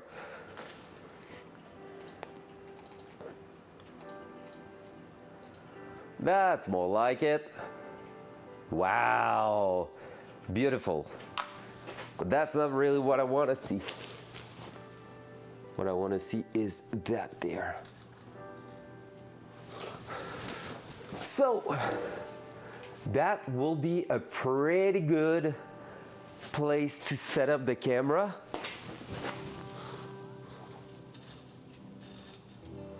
And what I think happens there, and that we need to confirm, is that you see right up here, so right and left side of the pulley, there's two places where you can see aluminum welding happening in there. I think my aluminum welding skill were not up there, which is fair enough, and that those two spots are actually leaking oil that is going down on the oil pan. So I think that's a thing. I'm not sure just yet. So that's where we want to start looking at it and test to see if something's wrong with it. Also, what I'm gonna do is open up the hood so we can extract a bunch of heat from there. And on top of that, I want to check if I can get the actual oil, the actual master cylinder to build pressure so that we can go ahead and, yeah, just, you know, get something working for the actual brake pedal. So that will be quite nice too. Like I said, I feel like I may have a tiny issue with the clutch system too, so you know, a bunch of little things. So that will be quite intense. Breaking new stuff, yeah, I know, right? It's part of the game, sadly. That's my style. Well, not really my style. Okay, let's try to get really a good angle there. That's pretty good. So we should see if the oil's coming from there. If it's coming from there, that's the best case scenario, because my What I'm worried about is that it comes in between the oil pan, so the part in black, and the actual cover, which will be awful. However, I feel like I've seen like the oil also on the cover, so that will make more sense if it's coming from higher than what I'm talking about right now. So yeah, we're gonna open the garage door and that. However, I need to go to the bathroom. I've been drinking water since this morning, and now my buddy's letting me know, so I'm gonna run to the bathroom quickly and I'll be right back. So give me like 2 minutes from now. Let's go. Pee time.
All right. Let's check if we can get something out of that car. So, best case scenario will be we spot the engine leak, and then we get some brake pedal pressure. So we're gonna be pressing the brake pedal quite a lot, hoping that the car idles just great. And yeah, that will be pretty much the plan. So there we go. So what we're gonna do is go like this and open the garage door, hope for the best. Is it stressful? Tiny bit, but at this point, like, the car has been reacting well in terms of engine. We might hear my neighbor's music right now. He's working outside.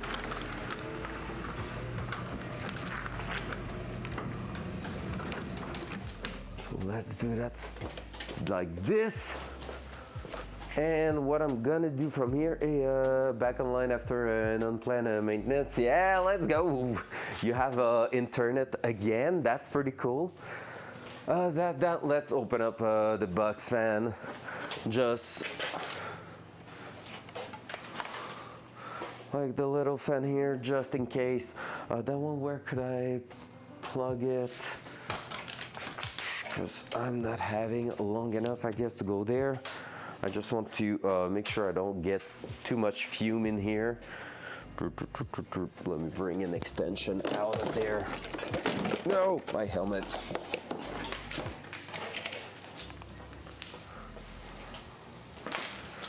There we go. That's not the ideal place to go. I'm gonna plug in there. Up, up, up.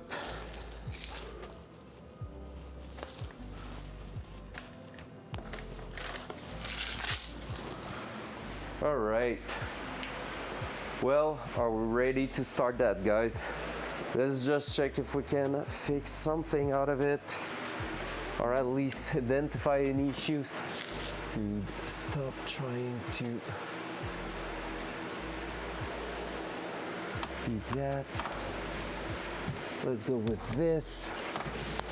Okay, time to start the car on the hoist, which is always weird to do, but technically isn't really dangerous, right?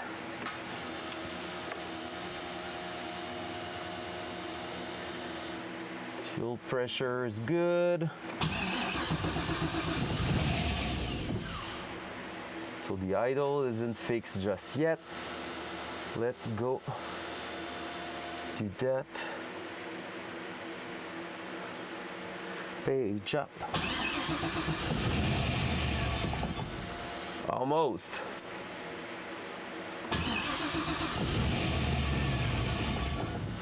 Almost.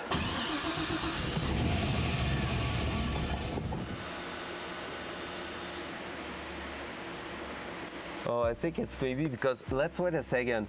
The sensor, the O2 sensor is saying cold. So I'm gonna wait to get a reading on it. Hey, sounds good, Orange.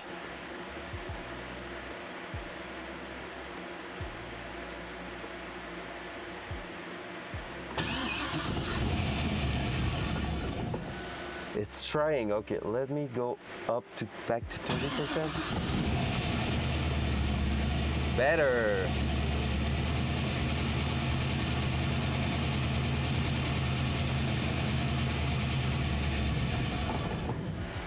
Huh, interesting. Why would you die right after?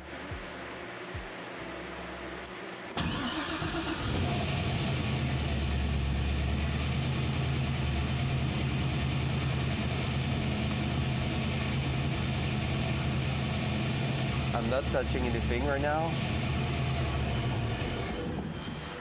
Okay, something's wrong with the throttle for sure, with the idle control.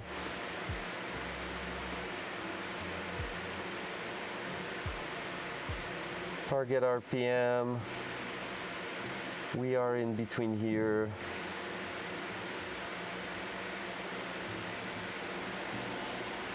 Let's try that.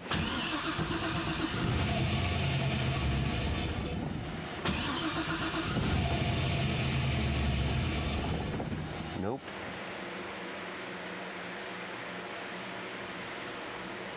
Okay, wait, I have DTC code, which is target reference error and battery voltage. Battery voltage, we're good now. That's because of that. Let me reset it.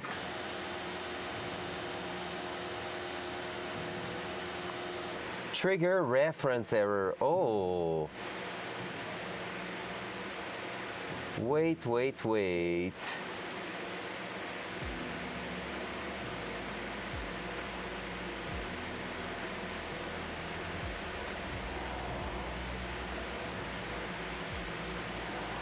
Okay, let me do a quick research, guys. Are you seeing any oil falling from the engine? Shouldn't be the case just yet until it runs for a few minutes, but still. Haltech, Rebel, LS, P1301.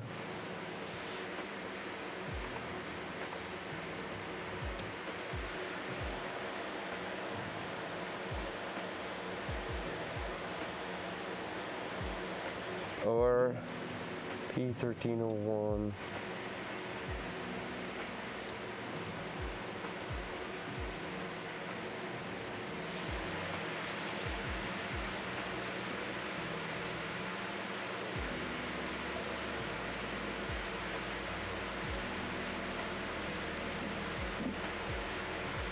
Mm.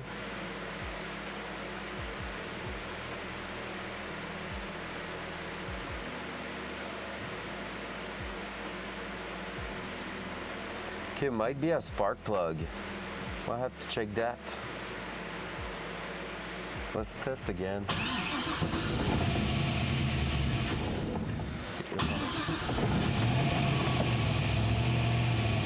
A bit of gas at work.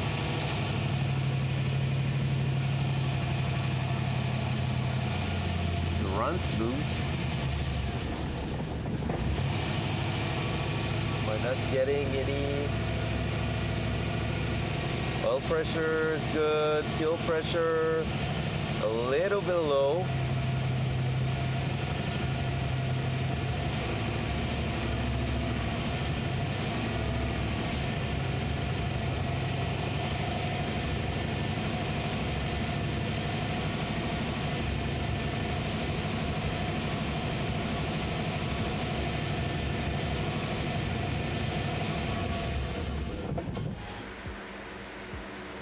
Okay.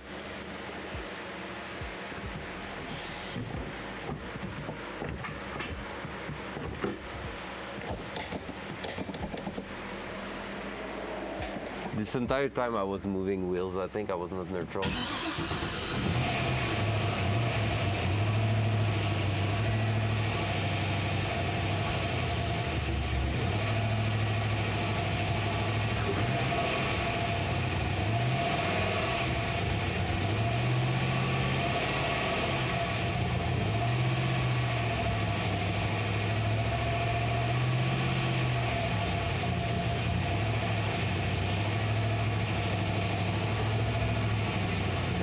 As soon as I'm releasing, oh, it idles now. How come all of a sudden it idles?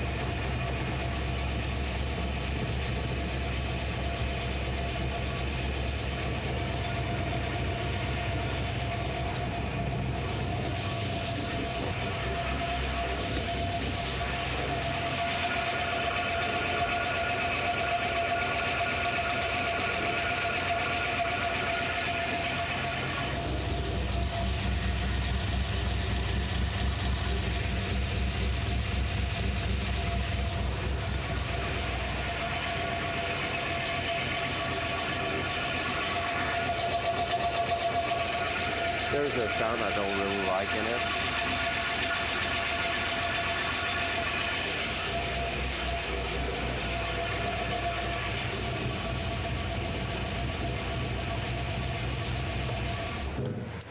Okay, let's do that. 1% travel is something we don't get an actual reading on. Are we seeing the oil? Not yet. That's at least something I will be able to check out. Here. Oh, we had a leak. That just started. From where?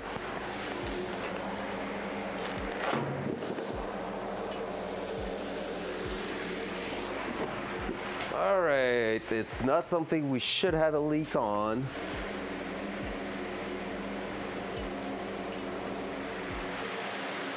It's from here. And I have to bring the car back down. Ugh. Front cam. Front cam. All right, not the leak I wanted to see actually. Why do we have a coolant leak again? At least it's on the hoist.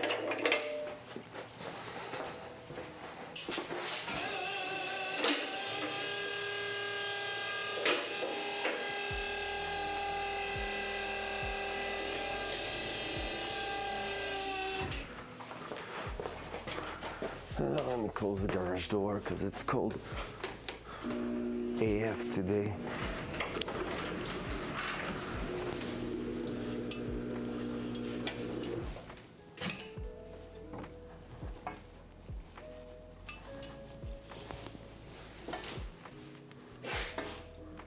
Why are you leaking from there?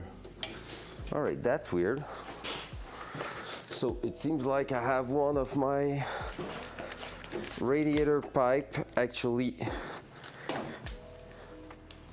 leaking. I won't even be able to show you properly, I think.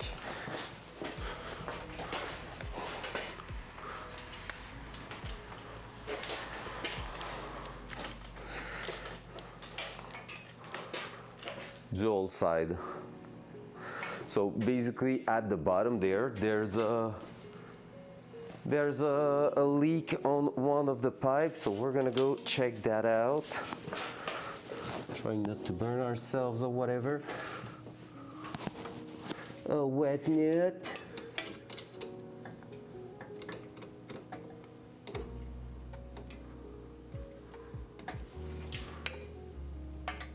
Like it's leaking. All right, let's go grab, what is it, 8 mil? I think so, 8 mil or quarter.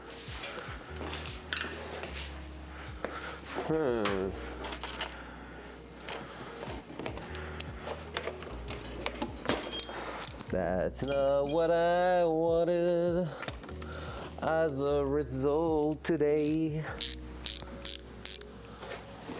Like really not.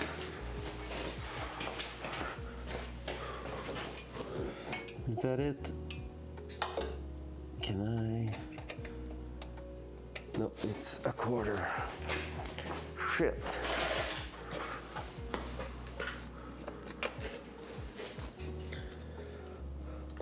Quarter here. Let's test that. Maybe it's the clamp that's too cheap. And it's not a quarter either. What the heck are you? 932. Maybe. Unconventional, but wouldn't be much surprise.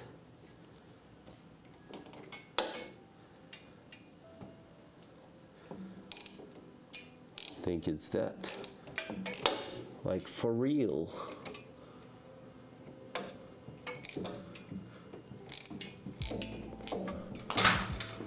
Yo, what's up, Mr. Pal? Welcome back.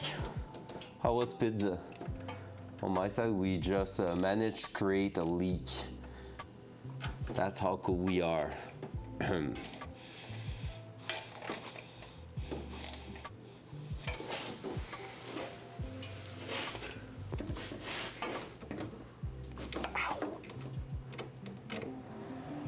Just burnt myself on the exhaust.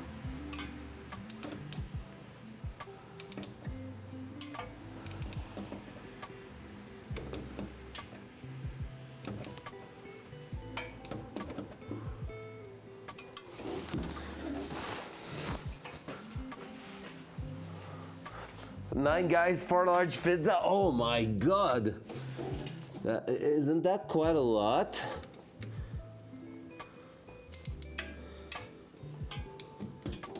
I mean, I'm no judgy, but you know.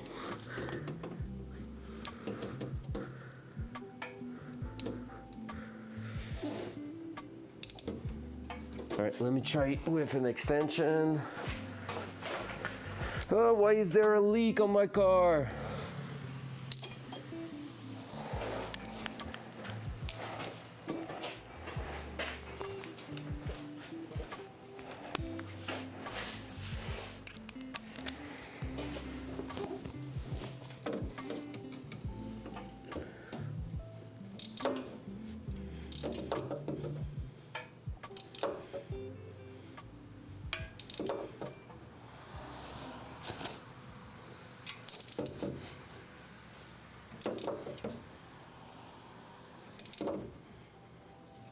So we managed to start the car and everything, but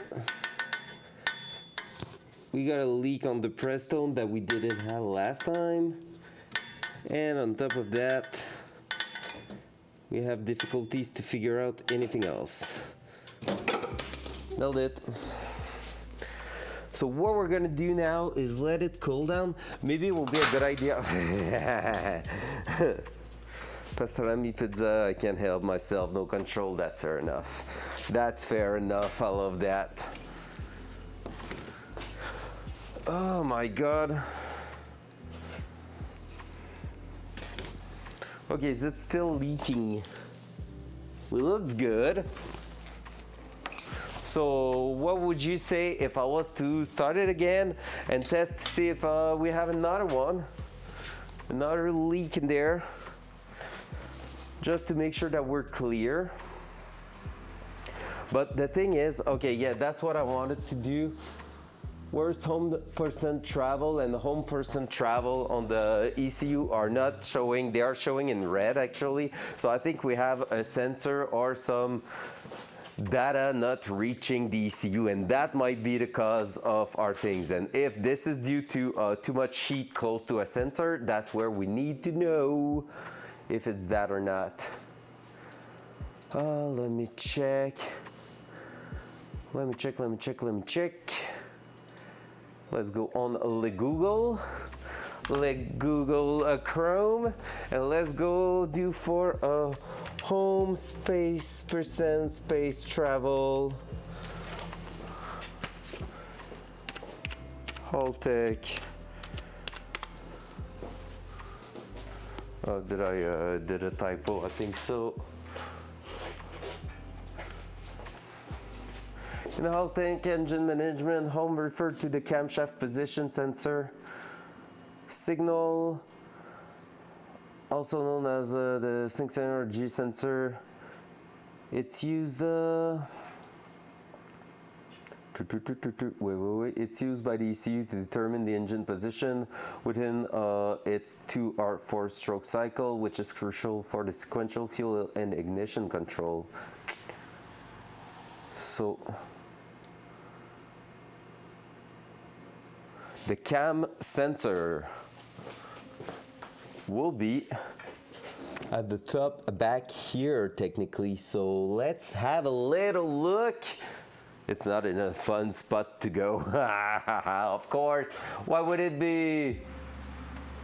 But let's take a look there. So what we're talking about right now, whoop, you were stuck in the wheel. We're talking about a sensor that's right down here that we're gonna go and check that everything seems okay with it. Basically, apparently the cam sensor is not being detected properly when I'm turning that on, and that could explain why it shuts down and take a bunch to start and everything. Yep, that could be it. That could be why the engine's acting funny under idle and stuff like that, because basically it doesn't know where is its timing compared to the actual crankshaft. So it needs to compare both of them to know exactly where to stand and what it wants to do. And right now maybe we're having an issue with one of those, so let's go take a look here. So technically that connector is right down there. I see it. It seems to be connected and everything, and that one should be going straight through to the other side there. So that's something we're gonna have to take a look at, because it shouldn't be something that causes an issue or anything.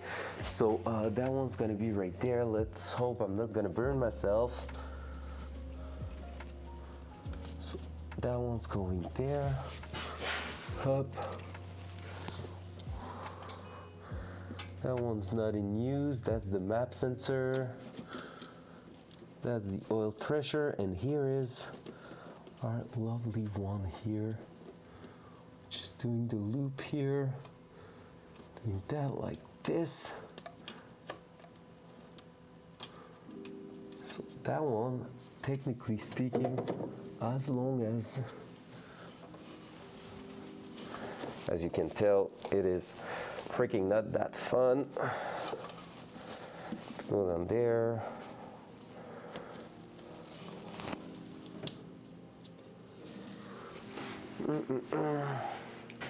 If I'm just playing with the actual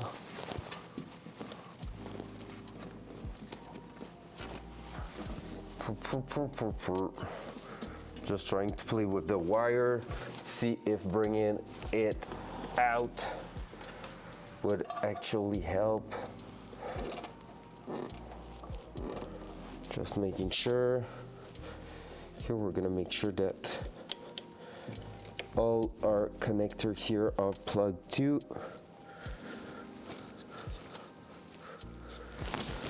We're gonna make sure that we haven't also burnt, there we go, that could be it.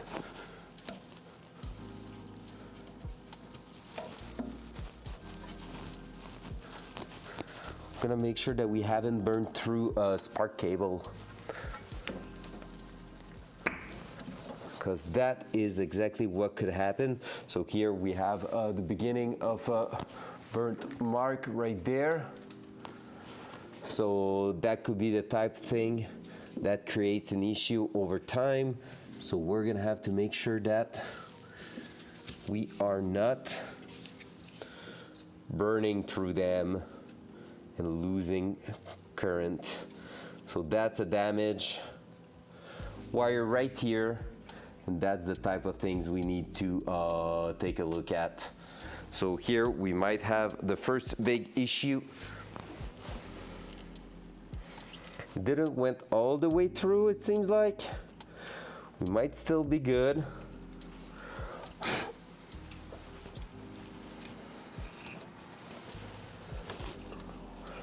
That here might be one of the few things we're going to be chasing.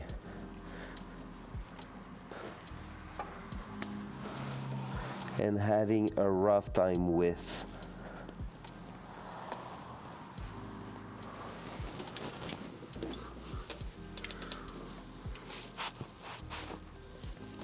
Right now we might try it just like that. We're going to make sure we haven't burned any other one, because that could be a thing. Burning a spark plug cable on an LS engine is like common thing.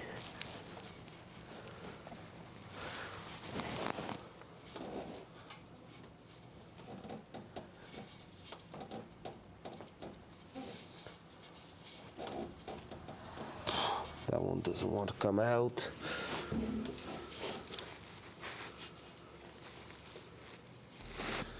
Yeah, that's probably gonna be one of the things we need to watch out the most.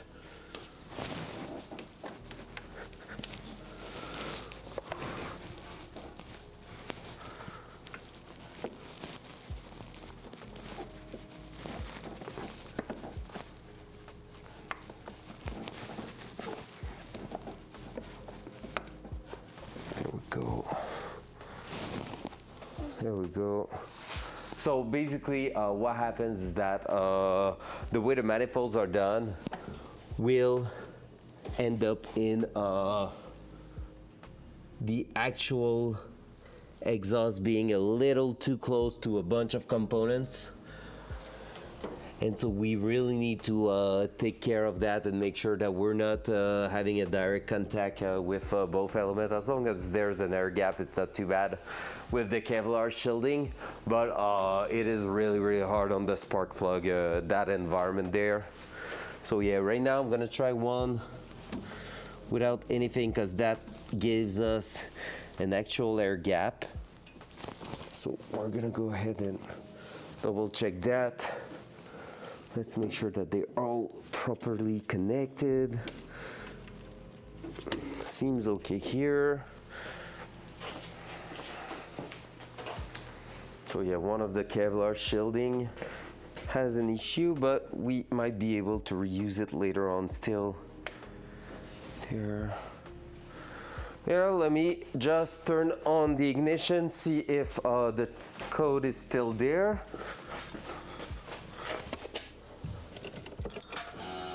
Code is still there. Let's see if it changes anything when I'm playing with the actual connector here.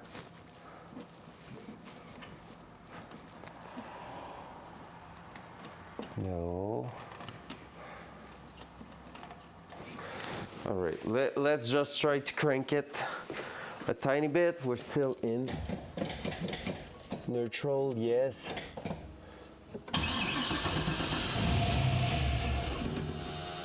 And I think that's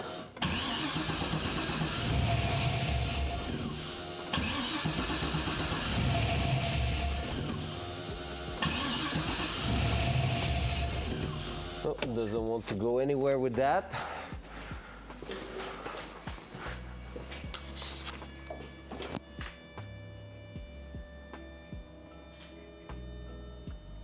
It's doing a weird noise.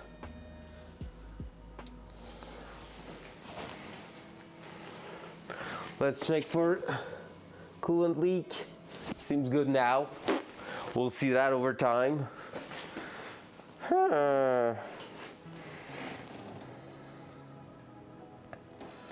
All right, well, let's give it another go. We won't run in for long, so I know the garage door is now closed. Let me just try to run it a few seconds, that's it. And see if it wants to. With a bit of throttle.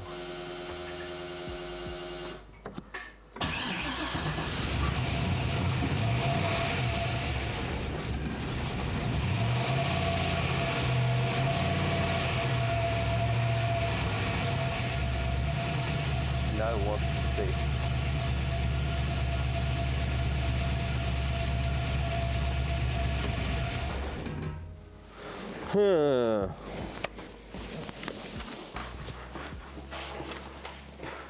Has a hard time. We're not leaking coolant again, that's cool. Pretty awesome. Gonna have to clean that just to make sure. That's pretty awesome. So that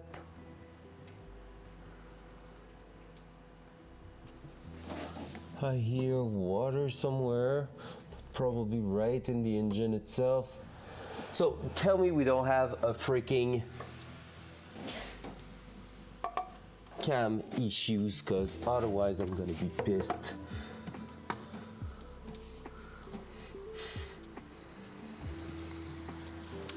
That was from last week. Those are all good. So basically what's up right now,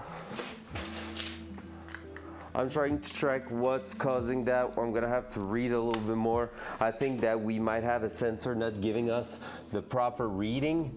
On top of that, the brake pedal, I have no clue what's wrong with it. It's just going straight to the floor. Well, I still have no clue. My guess right now is either air trap in the master, so right at the top here we might have air trap in the system here, or on the other side, on the other side what could happen is also that in between the brake pedal, this, and what's going on here, we might have an issue in terms of fitment. But the thing is, that part here is connected directly to the brake pedal, so as soon as I start pressing it, it pushes it down there. And then after that, once this is happening, basically what's going on is that it presses against that here. What I could do is maybe try to remove the vacuum from it and see if it is actually changing the pedal pressure feeling. But like, yeah, it's really whack what's going on with it. I have no clue if it's actually working at all, so that's a tough one. We're getting in the land of trying to figure out what's up with the car. And that's gonna be like quite a big thing, because we need to make sure that everything makes sense, that we get all the parameters we need. It felt like we had everything, and now it feels like we're missing something. Here, that spark plug cable, we might have to take a look if we cannot get like another one just to test it, because I feel like right now that one might be faulty because it burnt like part of the rubber, so maybe inside it is actually like a faulty cable now, but I'm unsure of that, so it's gonna be rough to test it. So yeah, no, a lot of things for sure.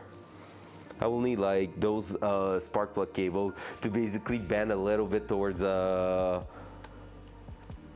like the sky, basically, just so they go straight to the coil pack and not be so close to the exhaust. That will be a nice thing. Because yeah, fuel is good, at least there's that. We're good on fuel. Coolant had a small leak. I think it's fixed. Only time will tell us. Oil, we definitely have something, but hard to tell exactly from where it's coming. Where is my light? Where's the light I had? It's over there. I think today is gonna be quite a small stream because after doing all those tests, I'm just gonna go and start doing some research. So here at the back, everything's dry. That's a good sign. Then from there, moving at the front. Oh yeah, I see oil being accumulated there, and I think it's right where I was saying it was coming from, which is the welds I've done, which sucks, but like at the same time, I mean, we can do something against that, I guess. Here, I don't see any more leak. That here, that there, everything's going to its place. Where's that one going? Oh, on the turbo. Wastegate.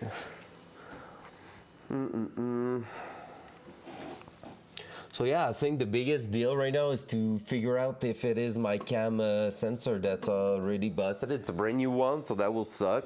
But at the same time, man, I don't know what will be wrong with it, but I don't know what will be, why it will be bad, but why, I don't know. I just don't know. Let me check again on Google. I kept the page open. If anyone knows, let me know, because that's really bad right now. Like the car's kind of running smooth, but there's definitely something.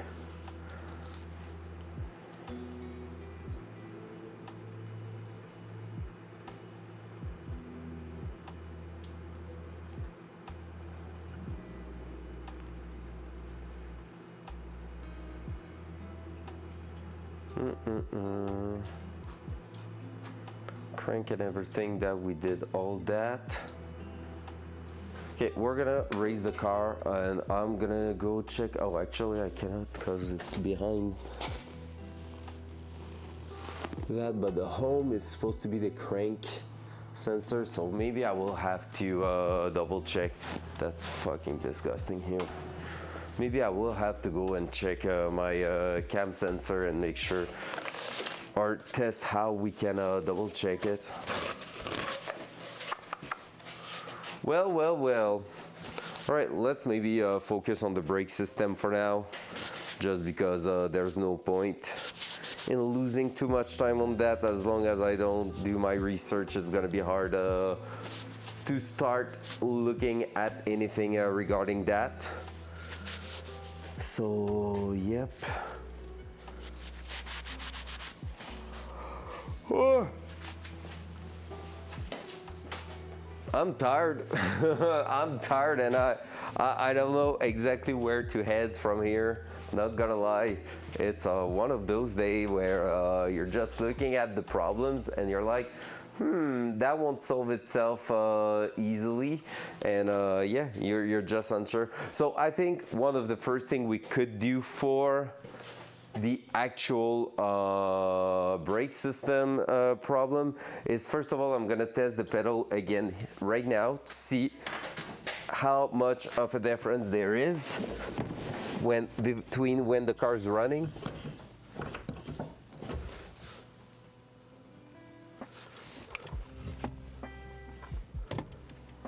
Please choose the device with which you would like to go online. Stay offline.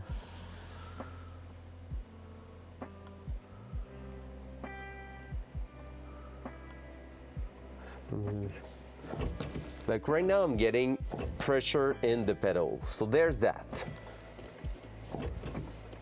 Like right now the pedal is kind of loose at the very first, but then it gets quite stiff, but I can go all the way down. When the engine's running, it gets super like loose, and I'm suspecting that to be because of the vacuum, the brake booster I mean, and the vacuum being quite good and making that feels loose. However, I don't know if that is actually setting up any pressure in here, so what I will need to do is to actually test if I can build pressure up to a point where this is not doing that, because right now it is pretty easy to just move it like that. So let me raise the car slightly more.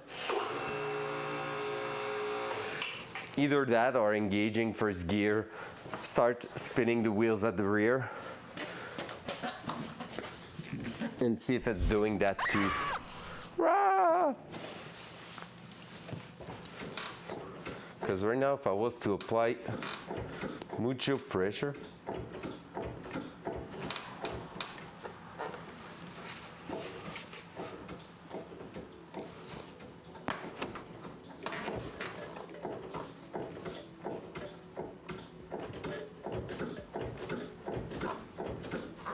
all right, I'm wondering if I don't have a leak. I'm hearing something. Might want to try and get full. Yeah, maybe that could be a good idea. What I'm gonna do now is close that. We're gonna do a double check of the underside of the car. Front cam. Yeah, I think I'm gonna get in the land of, hey Flo, can you come and spend like 10 minutes within the garage so we can run a bunch of tests? Because right now, like, I'm actually getting lost, to be honest. And not lost like, oh, I don't know how that works, but more how to troubleshoot it, like, properly.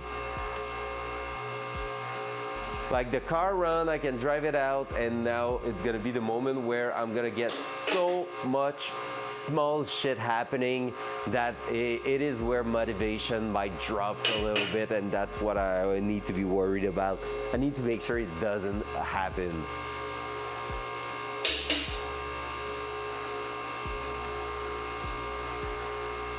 Like, part of me is tempted to take this week a little bit like chill, because I'm starting to work again next week, and to just like let it rest for a few days and just like come back to it with a fresh mind, because like we've been pushing so hard in the last few weeks that right now I'm like, oh, but at the same time I want to drive it so bad.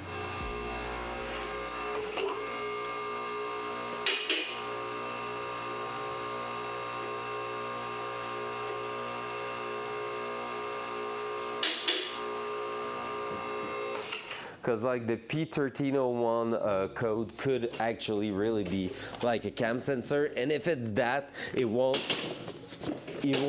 like make it not start, it will just make it not run great. Yeah, I'm not throwing the towel. It's all about not losing all motivation so that you don't touch the car for like weeks, you know? That's what I'm always afraid of. So I feel like I'm hearing actual air leak from here. It's like just that like boost of motivation sometimes that you need to get. And right now it's like so close, but yeah, I feel like I failed to get it done while I was on my vacation, and that's what hurts me the most. So here maybe I could try to go ahead and bleed it one more time. I feel like every time I'm pressing the brake pedal that I'm hearing a little air suction somewhere. But maybe it's just the master actually I'm hearing. That could be a thing.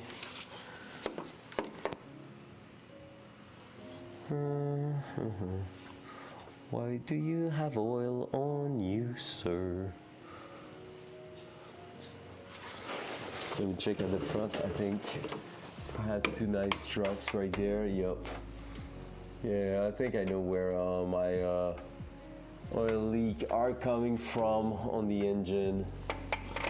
I should be able to maybe clean that up.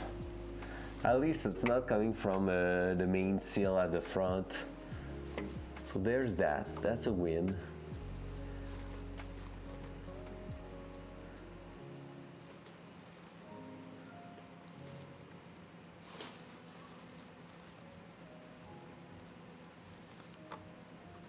Yay, that's true actually. That's true. Hey, hey.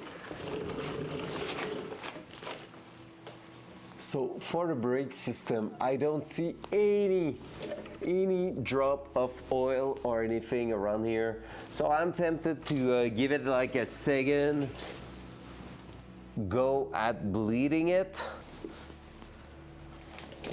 The rear one,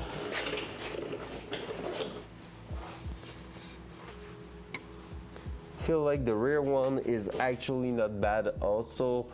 Nothing on the fix we did. So like that, like this. That one I could maybe crush it even more, but whatever, just here like that.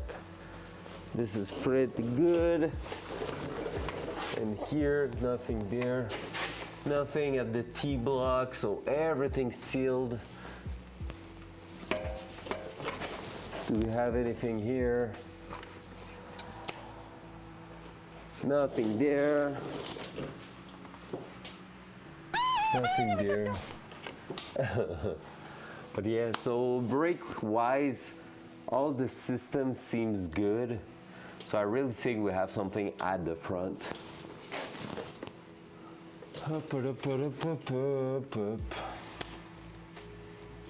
Oh, I forgot to tell you guys, we might have a solution for the rear sway bar. The company told me they have a, I believe it with helping this time pump hold.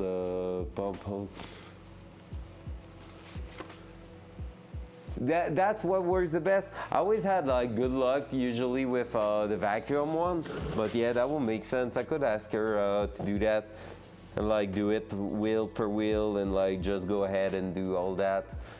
Maybe that's where we're gonna get the best feel of what's going on with it and all. That would be cool.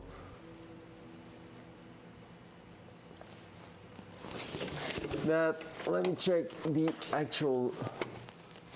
Okay, yeah, it's the top one that leaked. Huh, interesting. And I think we fixed it, but yeah, we're gonna have to keep an eye on that that coolant leak we had that I'm walking in.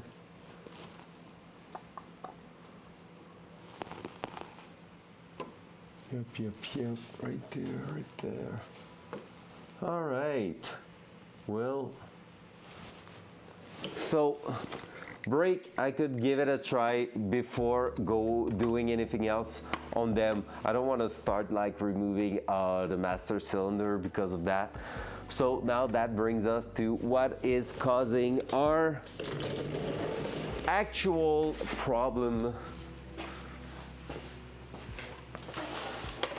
for the trigger system. I think that might be one of the biggest issues at the minute, because I'm pretty sure that's what's causing the rough idle. The idle was good before, and so that one is maybe what's causing our biggest issue. So how to test cam sensor LS engine. To test the camshaft position sensor on an LS engine, you will use a multimeter to check the resistance and voltage. First, disconnect the sensor and check the voltage on the 5 volt and signal Terminal.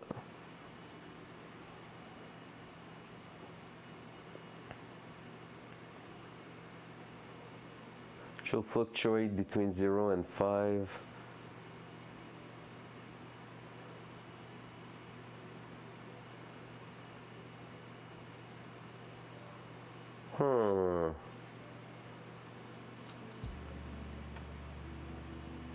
I don't have that, I think. And how do you actually wait, I'm gonna check what's that tool you're talking about. Oh, is that the thing where you just connect it onto the connector, like around the connector, and it will like catch the signal? I never, oh my god, they're not a cheap tool.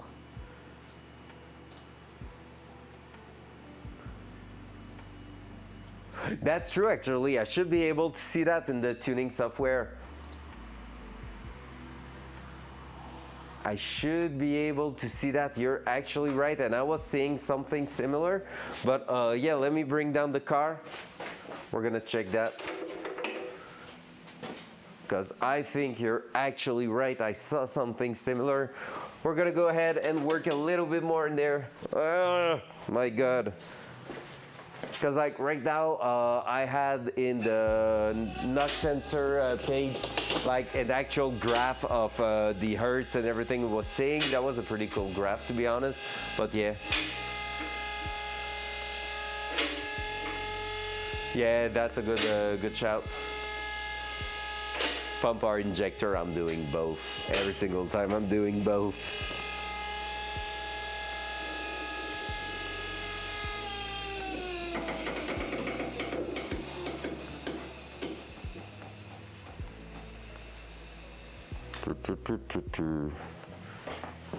I love how NRK says that he's gonna whoop my ass if I'm not working enough on the Datsun. I love that. That's the kind of motivation I need.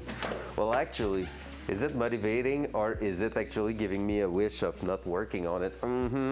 If you know what I mean. Spank me, daddy. Wait, what? Who said that? Oh, stop with your freaking... Just, okay, yeah. Stop with that here, man. It's trying to make an update and I hate it. Dual side. So let's go ahead. Let's open the software one more time.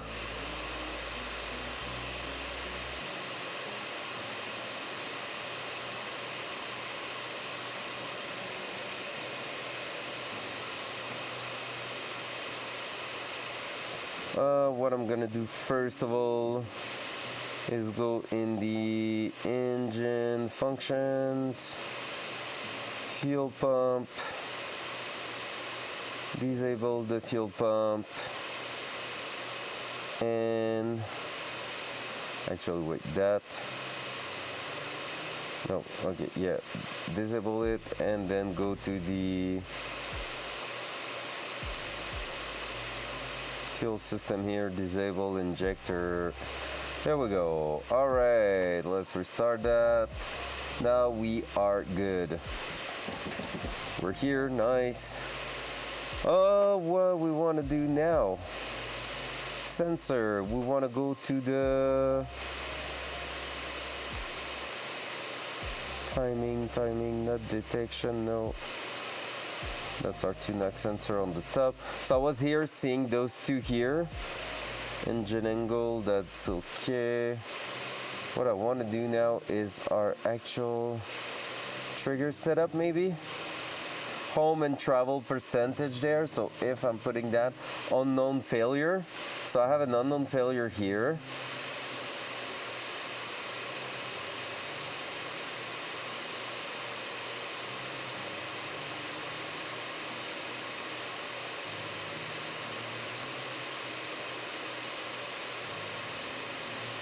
It's an auto detect.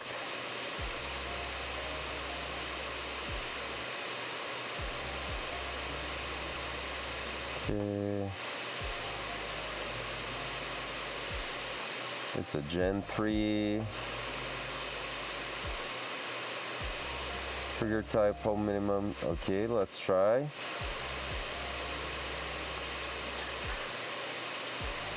Since it was in auto detect, I just changed it to a Gen 3 24 trigger type wheel. Home 1. Top dead center, angle offset, we have none.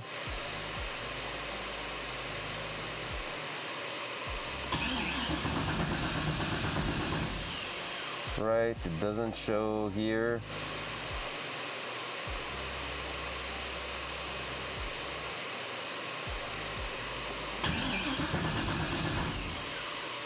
Still doesn't show the home percent travel.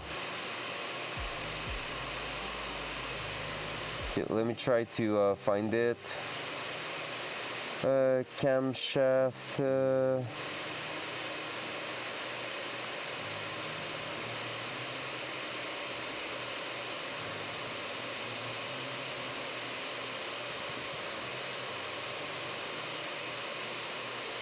It's not in here, so let me go back in the sensors here.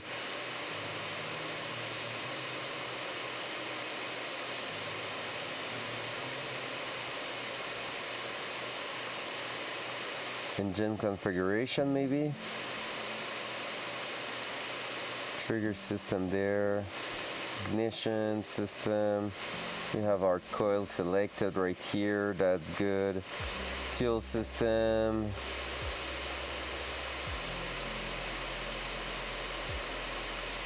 We tested each of them, everything was good.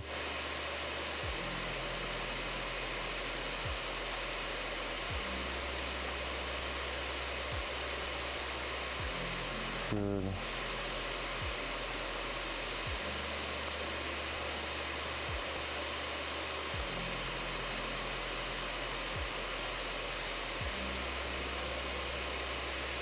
And are we able to remove to modify the fan of that computer, because man, they are, there we go.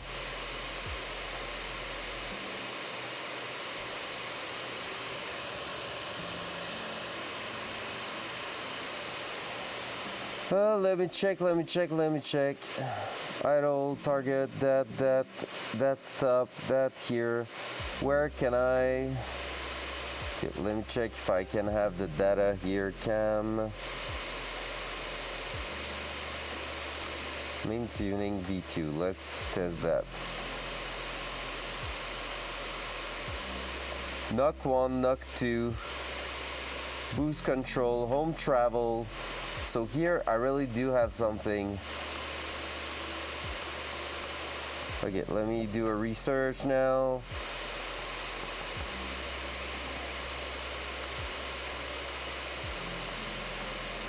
Resolved. Let's check that.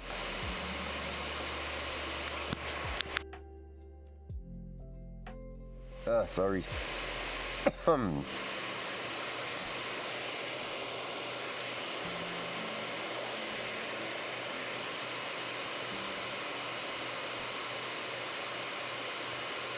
Okay, that guy has changed the crank sensor and nothing has, okay, no, it doesn't, it wasn't resolved actually. 2-1, Haltech, Rebel, LS.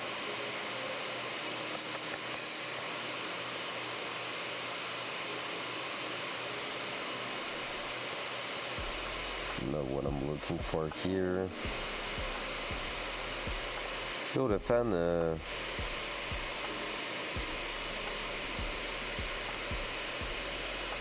still going nuts. And it's not because the laptop is overheating.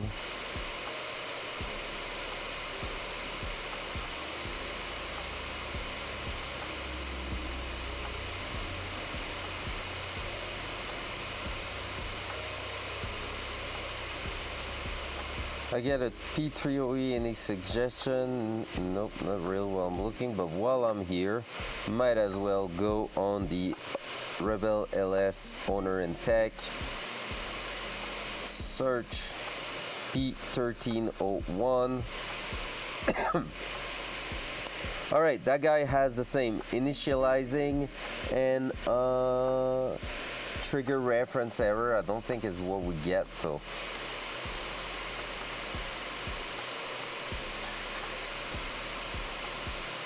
On our side, it's unknown failure.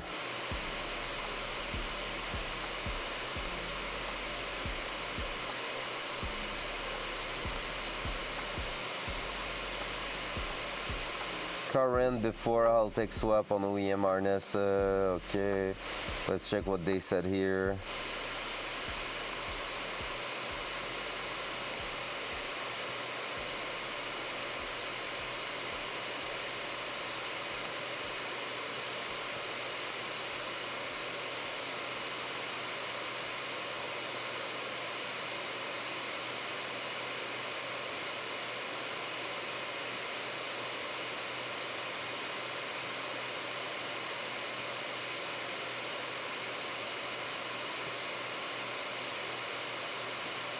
Apparently it could be two wires that I inverted.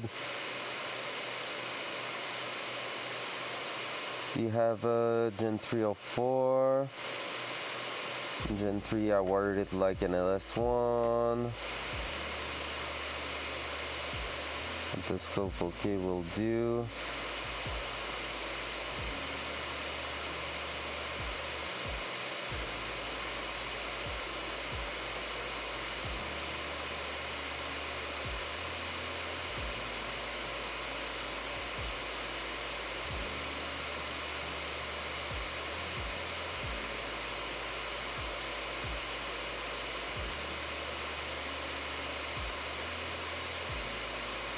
Okay, some people are not really answering anything, but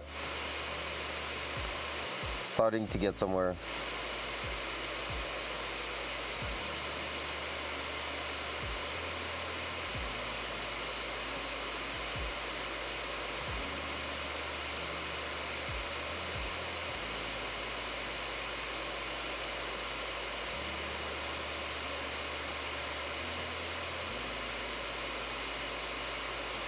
A lot of people are getting that.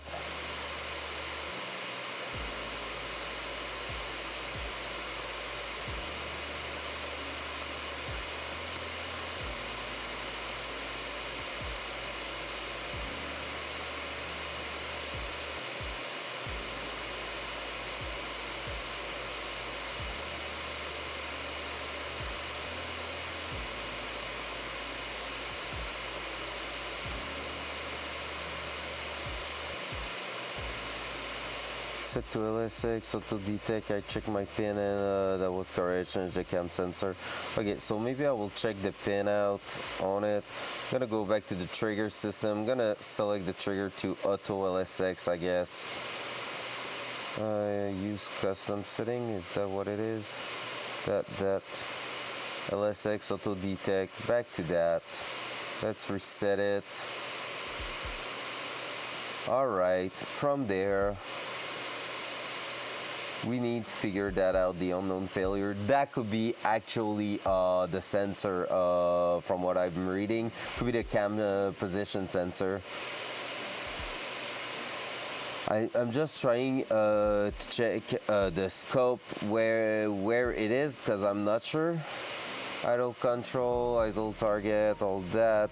Base fuel tuning, okay.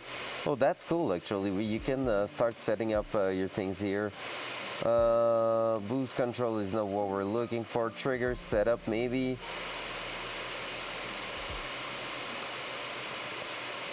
Check. Cam control.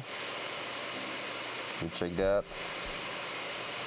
Cam angle, that will be that, right?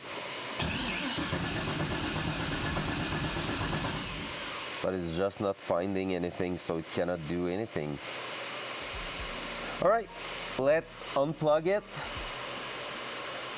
Just disable, okay, we read that. We're gonna unplug it, replug it, see what's up with it. See if we can get anything. Whoa, what are you, sir? Remove dial gauge. Alt F4, yeah, that's yeah. Oh, I know. I'm gonna install BitBot, and you guys are gonna tune my car with BitBot random use. How about that? Man, it's so complicated, and yet it's cool. Like legit, it's freaking awesome. I love what I'm doing right now. Like it's a fun little things to do, but it is rough. It's really, really rough to get it properly, to understand it and all. So oh yeah, let's do that. Actually a good idea, because here I have that, but that doesn't tell me anything. Like doesn't tell me shit. All right, let's unplug it and replug it. Inosuke, how we doing? Front cam. Hope you're doing better than me. Right now, we're struggling. We're on the struggle wagon now. We're trying to figure out so many things on the car, and it just doesn't work. Hell yeah! Off lunch at work? Heck yeah, baby. What was for lunch?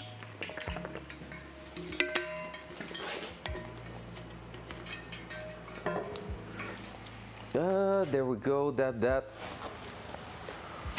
So what we're gonna do now is unplug it, replug the sensor, see if it changes anything.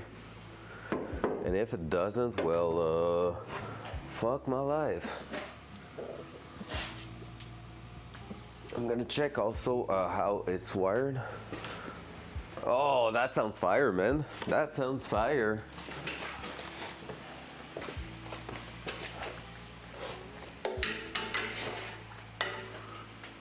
Up. Dual side. All right, there we go. So where I'm going is back behind the intake. One of the most awful spot.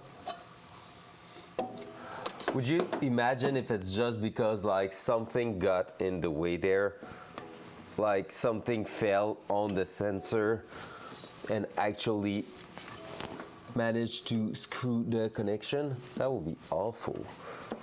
All right, there we go. Let me double check it.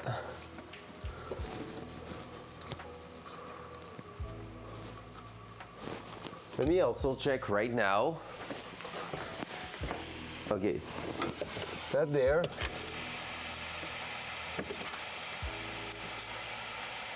I'm getting the exact same thing with that removed. So, +1 for the theory of a bad cam sensor, maybe? Now, if I'm reconnecting it, just, you know, making sure everything's fine. So double checking for any fuel leak or whatever. Let me check in which order did I plug my wires in there. Where's the ABC?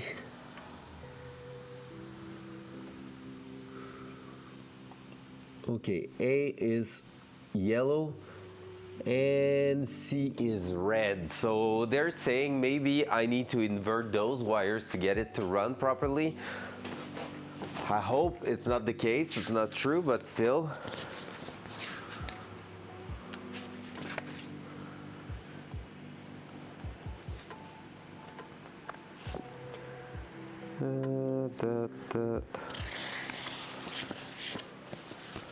Okay, that's not what I want. Where's the big Haltech book? I should keep it around. Welcome anybody joining. I hope your money is going great. I will tend to say I hope it's going better than mine. It's not awful, but I don't feel like I'm doing a lot of progression, which kind of suck. It's kind of rough. But hey, it's part of the game. We're going slowly around everything, trying to, you know, oh, here's the book. We're trying to get it to run Great, and we may have figured out a little issue with a sensor, so we're gonna double check that.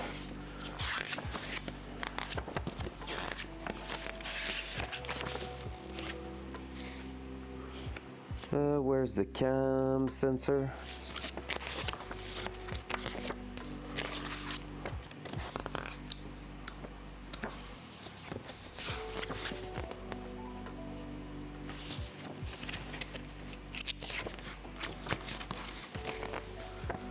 Alright. Not here, but we done that one.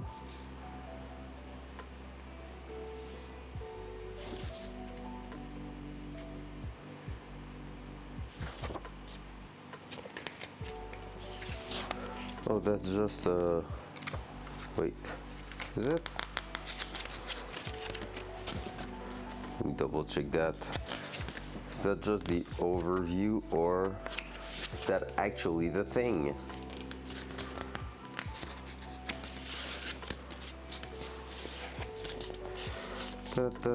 Yeah, sure. Nope, that's not exactly the thing I'm looking for. It's the quick start, but I have another book somewhere that I need to find, because there's a book telling me a little bit more in details about what I should be connecting and how.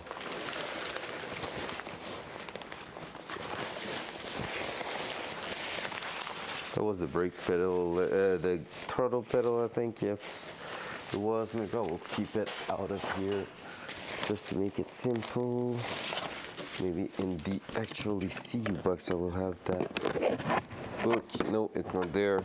So I'll assume that I left it out somewhere. So we're gonna try to find it. That's not it. That's not that. Where is it? Where are they? Let me check around. Ah, there it is. That's the book I'm looking for. Terminated harness. So, in that one, I'm gonna have the answer I'm looking for. Crank and camshaft position sensor. Cam sensor. A yellow, C red for an LS1 cam sensor. LS2, LS3. A red, C yellow.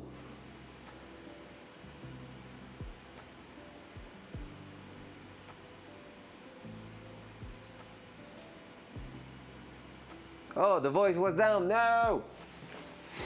Thank you, thank you, thank you. It's hard to tell when that happened. So right now,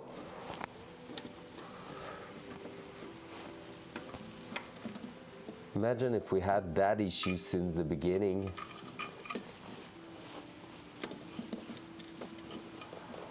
Would it be long to swap two of the wires, the red and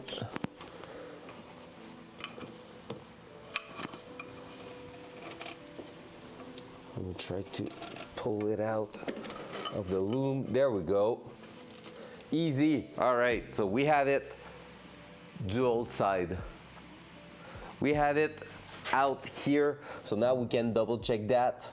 What I will be tempted to do is to swap the wires at the back, just because that way it is basically a case where you can have multiple type of input in those, like to plug to a different type of sensor. And so right now, if I'm just swapping the yellow and red, connecting it and having a proper signal, that might be solving our issue. That could be as simple as that. And a bunch of people seems to have the same issue with the LQ4, which is the same engine as ours, because they put it as an LS1, which I did too, because basically, okay, that one, it's really hard to determine based on that how you should be wiring it, but you have two options that are yellow first and red last. while the middle one is red first, yellow last, and so I picked the 2 out of 3 chance. However, I feel like in the first place we had it working, so I'm just gonna swap it. If it works now, that means I had it wrong. If it doesn't though, that means we probably have a bad sensor, that's all. So we might be just trying to swap the sensor to something else. So that and that, just as simple as that to unpin it. And just like that, we're gonna be swapping those two. I hear the click.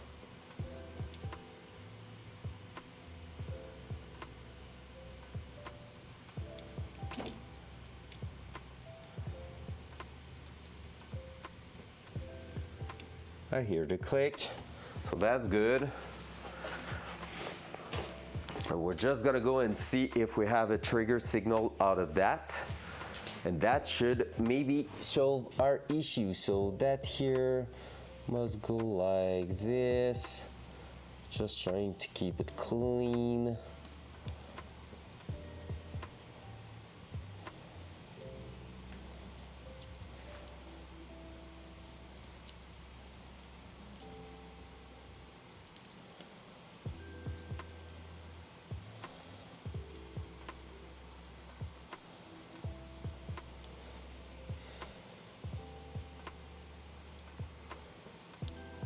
All right, let me try that,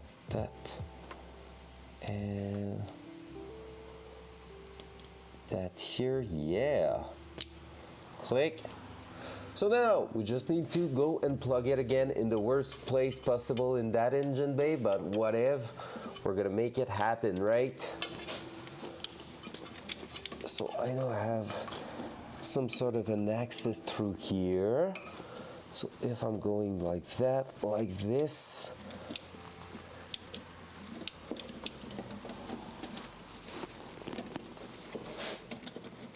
like that, up, come on, we got this. Hello there. Yo, how we doing? Hope you're not having the same struggle as me trying to plug a connector back down there because it's freaking awful. But otherwise, I hope your day's going great. Whoever played that, I'm gonna look in a few seconds as soon as this is plugged in here. And the as soon could take, no, never mind, I will check right now. Dadu, comment ça va, man? Oh, it's a rough day right now. Trying to fix a bunch of issues on the car. I'm about to give up, but Anarchy told me he's gonna whoop my ass if I'm like giving up. So, you know, trying to keep going. Just feel like I'm getting a bunch of trouble and I don't know where to attack all those trouble in the first place. All right, it's in place. Hungover, but doing good. Oh my God, that's a nice day then. Well, yesterday was a nice day. All right, let me check if the trigger system works now. Still written as unknown.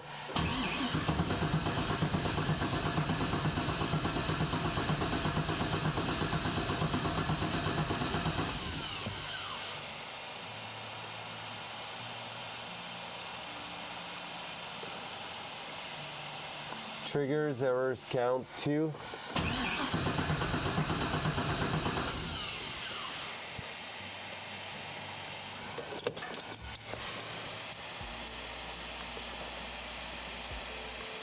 I'm not getting any difference on that. Oh man. Okay, let me check. Are we enabling everything and trying to let it start?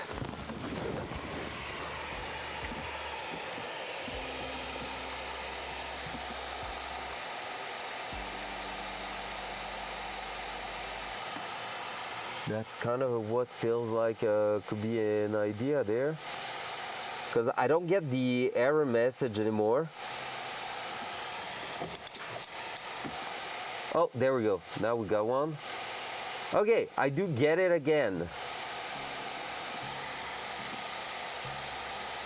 So it might be the cam. The cam sensor might be already dead, like a faulty one, even if it was brand new.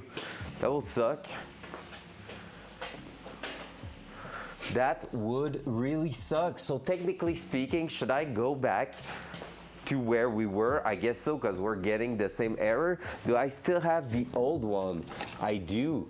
It's freaking disgusting. So it will need a huge cleanup, but technically speaking, I still have the old one here that we could probably work with. Oh no, it's that one here. Yeah, the long one is it? Oh no, that one's broken. Don't remember which one it was, because those two are really similar. And the crank, the camshaft should be quite close there. Well, the crank one wasn't. Let me check on the internet. Let me check that. What happened yesterday? What have you done? That to be that hung over?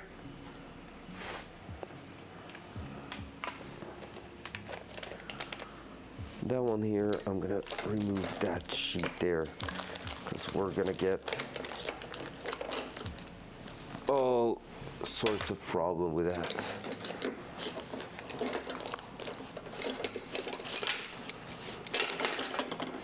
Up. Okay, that's better. Damn!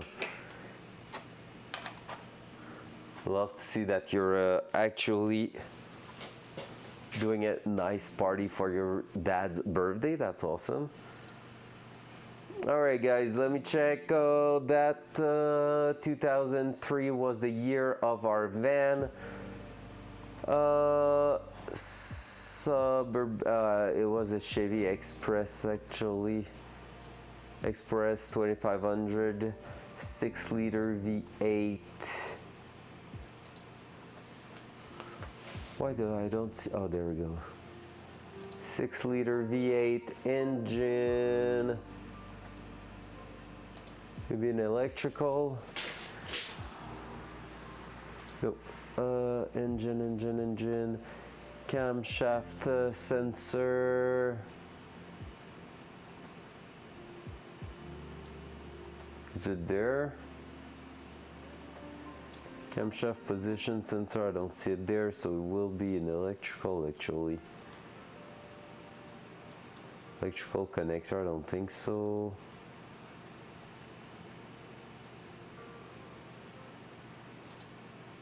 Camshaft position sensor connector, okay, fair, but that's not the one I want. Electrical, camshaft, no, I don't see it. Wait, what? Yours is clean now. Time to take the RX-7 for a quick drive since it doesn't like being just started and shut off constantly. Fair! Push it to the limit. Da, da, da, da, da.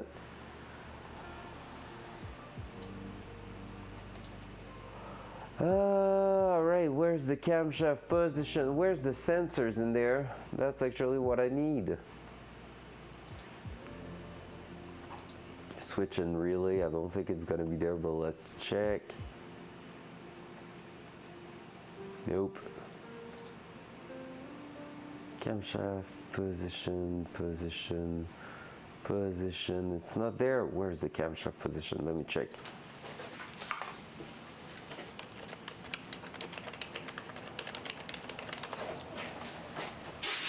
There we go. Oh, it's actually the long one. All right, well, that one is still in good shape. Camshaft, yep. All right, well, let's do a double check of that. Maybe we can clean the old one and swap it in. That will be a pretty decent test to see if we're getting that. Now, the question is, do we have access to behind there in a way to actually remove it. I have a huge doubt about it, but let's test it. I see the bolt at least. So let me just remove the actual connector down there. There we go. That connector, we're gonna be swapping back also the wires back to where they were, just to make sure that we have them in the proper position like they used to work. Oh, we tested like that. Both could actually work. All right, let's try to take that sensor out. I have no clue how that's gonna turn out, but worth a try.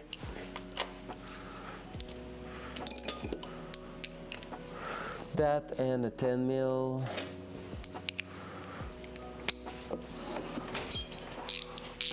Not exactly what I was planning today, but hey, if that makes the car works better. Okay, we need a longer extension than that.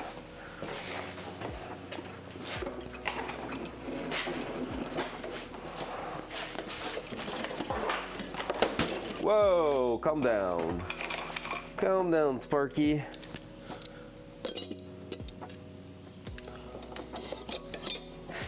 That's my type of extension, way longer than the wrench in itself.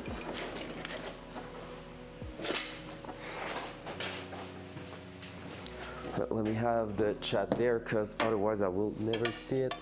So we need to go all the way down there, then just release that. It's really not complicated. It's a 1-bolt type of sensor. So as long as we can reach it and remove it like that, we shouldn't be having too much issues with it. Okay, so like this, like that. Now let me grab a magnet just to make sure we're not dropping that thing down low. And where's the said magnet? I had it not too far the other day. I have one in here, right? If I remember correctly, I do have one right there. What we're gonna do is go like that, grab it like this. That way we don't lose that bolt, because that will be awful. And from there, let me put that back here. What I'm gonna do is try to go on and remove the actual sensor. Let me put that here too. So I have no clue, like I said, if it is doable or not to remove it. We're gonna find out together. So far it's coming out. Now it's, do we have the clearance above? Because if we don't, what we're doing is useless.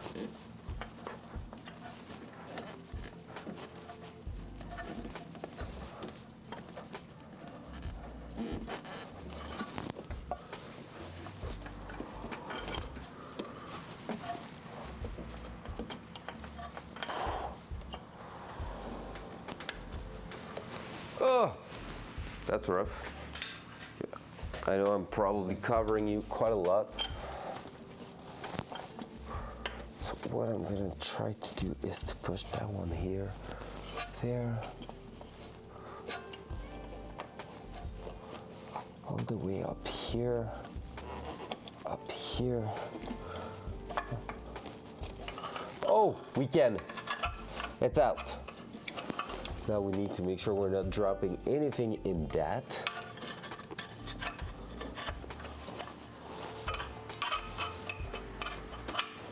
Okay, and can I actually do that and that? There's oil on it. Can it be just that it got oily?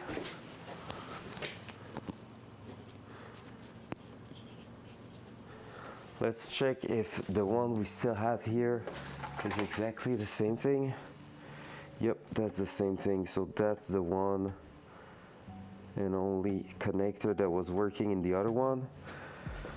Okay, let's check if I can test the resistance of it. Let's go again. What's up, chef? How we doing? Man, I'm rushing today. Nothing's going to my taste. But we're working on the car.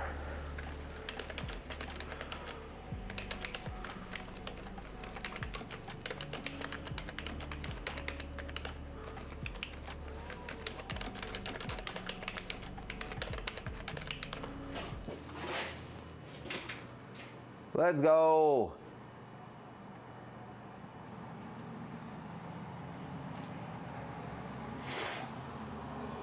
Sorry about that. Come here. Hey there, new sulfur.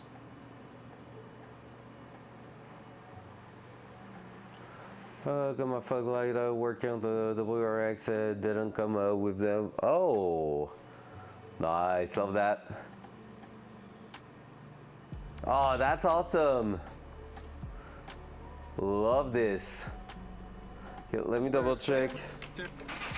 No crank or plug part. Link in the description box. I'm trying to. The plastic housing should be 1,000 to 2,500. We got 2.01 thousand ohms of resistance, or in other words, 2,010. We got 2.01 thousand. I'm trying to find how to test the resistance of that sensor right now. LS cam position sensor test.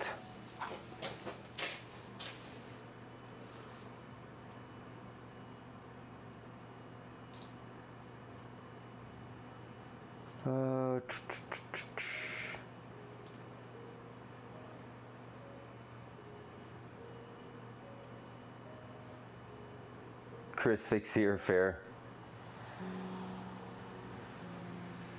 It's a three pin, that one, but I'm gonna do that. So yeah, it's a 3-pin cam, so cam sensor, but yeah, front cam. So for some reason, and maybe I had it last time, didn't notice, but I thought I had absolutely no issues with them. But right now you see it's a 3-pin. I'm gonna test. Just need to know which pin. Fair enough. I'm gonna test the resistance in it, maybe, because I think that's one thing you can do. And I feel like maybe my brand new sensor is actually faulty, just because like right now. ChatGPT, that's actually true. That's actually true.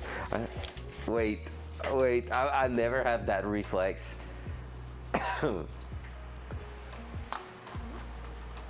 Let's do it. ChatGPT. I hate that. Not that I hate the tool, just like I hate the fact I don't know it there. Do I have to log in? No, I can ask anything. Okay. On a V8 LQ4 6.0 liter.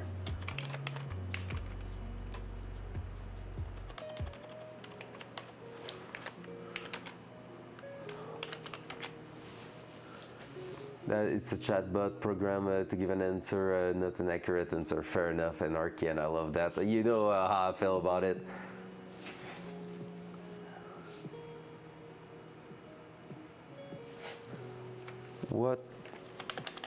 How can I test the resistance of the camshaft position sensor? To test the camshaft position sensor resistance on the V8 LQ4 6-liter GMLS base engine, follow these steps.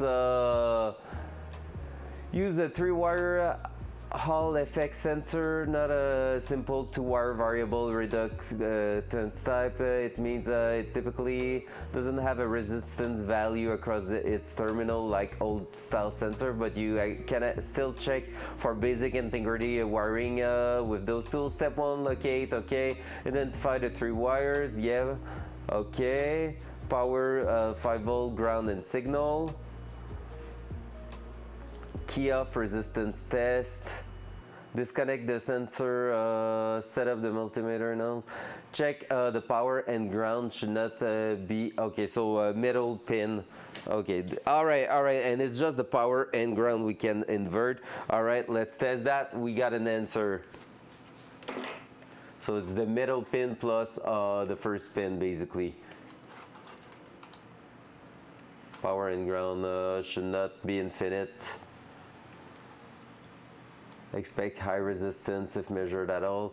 Between signal and ground should not be infinite.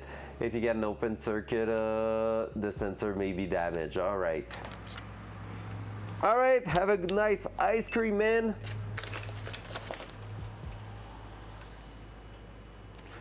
That won't do shit. We do have a little bit there, but not much. All right, so with that, on pin A, actually what I'm gonna do is test that like this. I hate those cap. So I'm gonna test it like that, and with the middle one. Let's test it.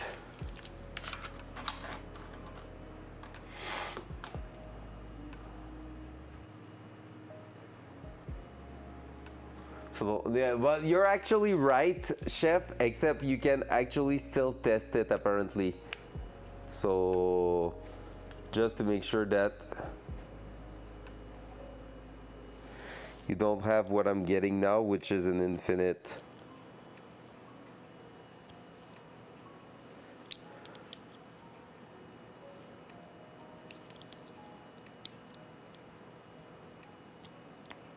Okay, so between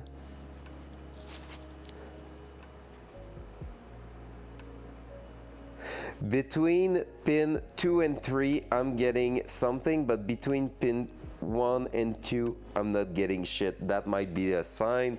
Let's test the very dirty old one, see if it reacts differently or not. So far it reacts the same. Yeah, it's giving me the same thing. And if I'm doing that, okay, oh wait, I'm gonna read again because it's maybe between the power and signal that it should be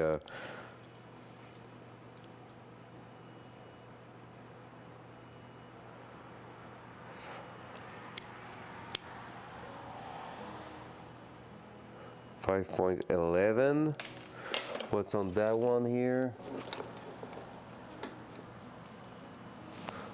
5.13.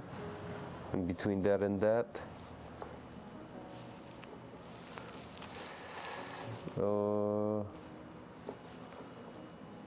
Come on.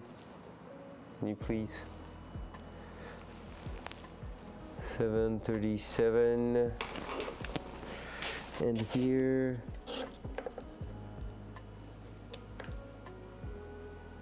707. So we're not getting exactly the same value, but we're close and we're getting pretty much the exact same type of reading.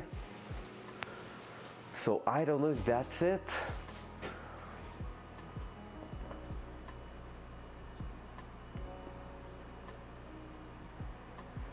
Because right now between signal and ground and power and ground, so it's always with ground that should be in the middle from what I understood, and that one is not working exactly. Back probe the connector while it's plugged in, turn ignition on, engine off, multimeter on DC volts, 5-volt reference, power, and ground wire. That I should be able to signal voltage.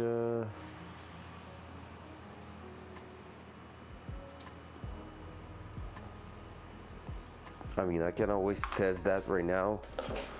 Technically speaking, dual side. Because what I can do here is actually get it on top there. Do this. Do that.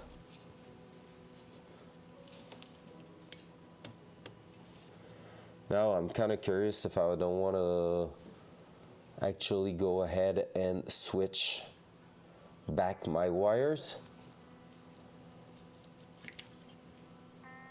because we don't have a clue if that was the issue or not.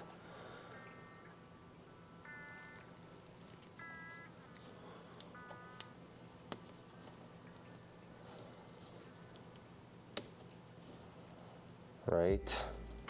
It's kind of tempting to go back to the way we were, because we already started the car like that and everything looked fine.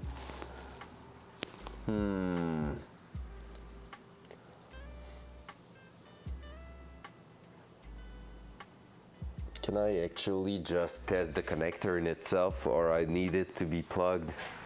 Because right now if I'm doing that, I'm going like this and like that. I will maybe be able to. Let me just turn the car to the on position and see if I'm at least getting something out of it.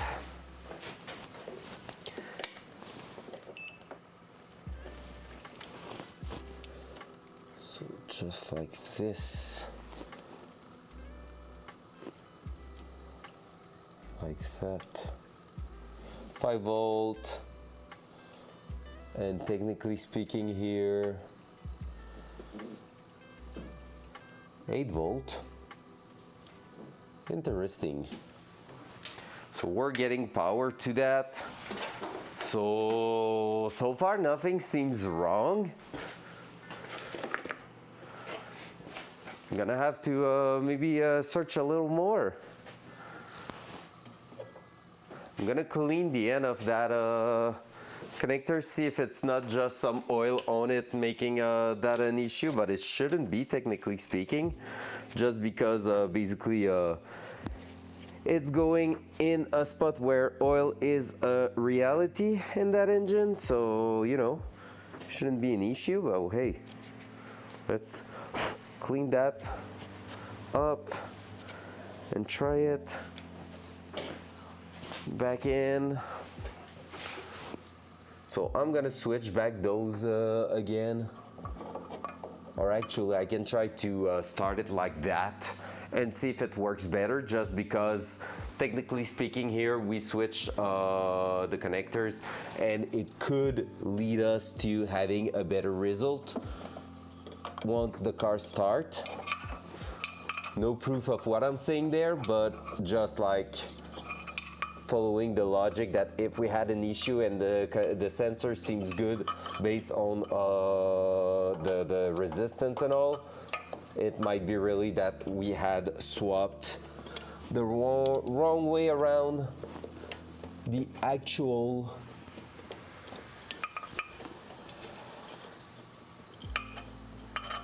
wiring, since there's a choice to make.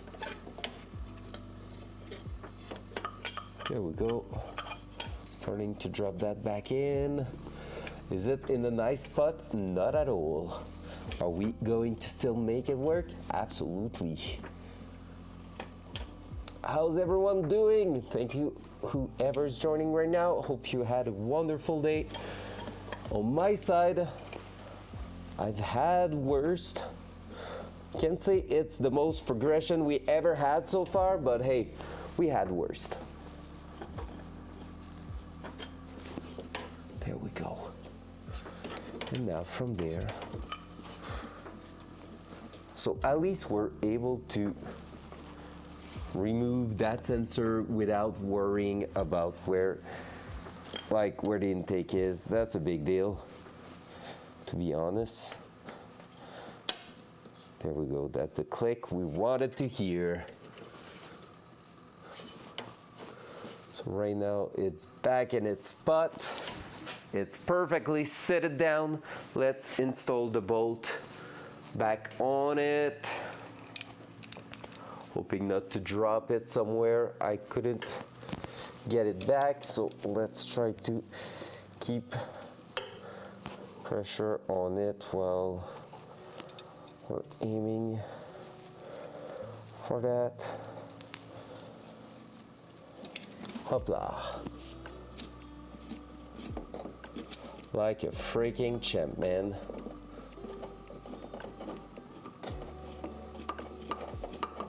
Awesome. That's how I like to get the things done. Welcome back, Orange. Attack! Yes, sir! Doody, doody, doody, doody, doody. Damn it! All right. And now let's try one more time to plug that in and see what's up with it. So I'm gonna make sure we're putting that back just to make sure that the signal are good and the cable, the wire are seated properly.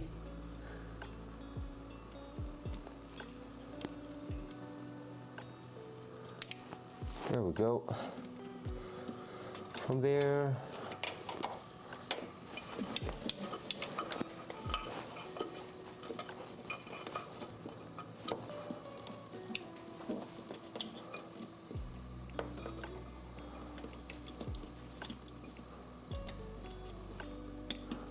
and can I get it to sit? There we go. Everything seems good. Oh, all right, let's try that one more time, guys. Since the sensor seems good, I won't take the time to clean the other one. What we're gonna do is try to start the car one more time like that. So I'm gonna enable everything and just try to start it with the neutral position and idle in place just to see if it tries to idle better and if the code goes away. So basically the only difference with how we started it earlier is that we swapped two different sensor, two different wire in there to try to get it to work.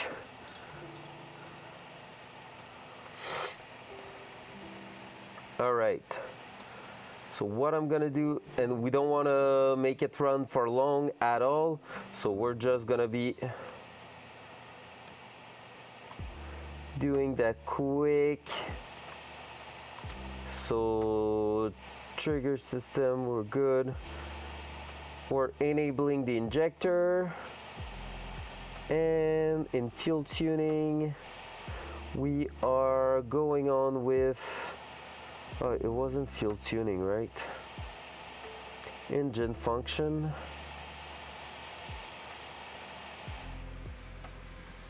Was it that? Eventually, I'm gonna know everywhere to look here.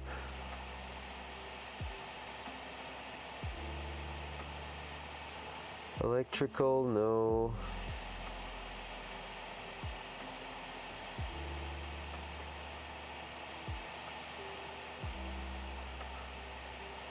Fuel tuning, no.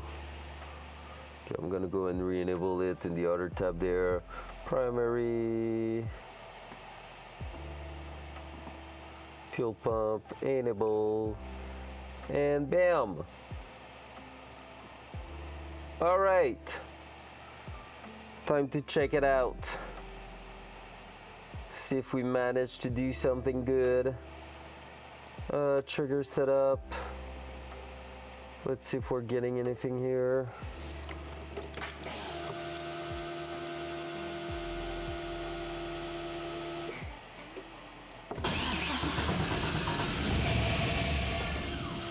Nope.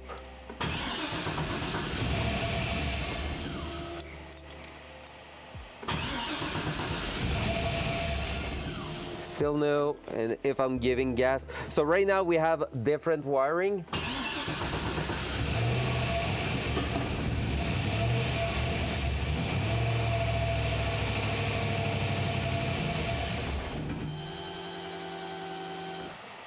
Reference detection error, so there's definitely something wrong there. No home error. Oh, 1302, that's a new one. So definitely now we have the wrong wiring. Okay, let's remove that. Let's put it the other way around. And then after that, I might have to give a call to the tuner or make more research. But now at least we got something different out of it. So let's go. Up. From there, let's try to bring it up again. So all I want to do is grab you here, bring you up. So there we go. Here we're gonna be basically swapping the yellow and red again, because definitely we did something that changed the behavior, and that's good. That means we're doing progression somehow. Not the craziest progression, but some, at least. All right, where's my actual, there, the unpinning tools. So at least that means I did a good job in the first place. There's that.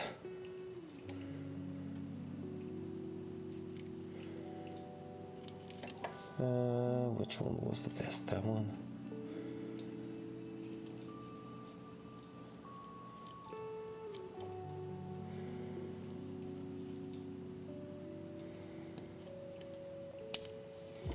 There. And that. So yellow going here.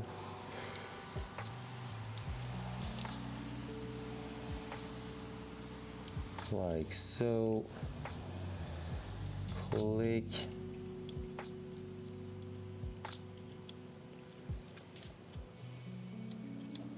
Why is it not clicking? Are you now too low? Did I crush you down? I hope not.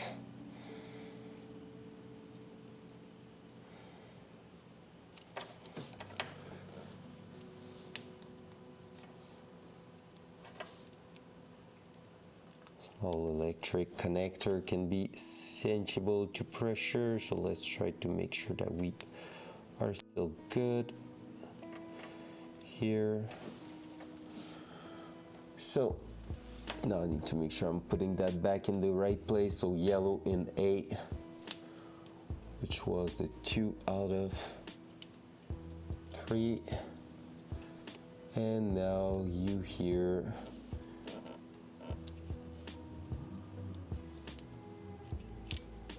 And same thing, we're gonna make sure that you are clicking well, because I feel like you're getting a little easy to disconnect.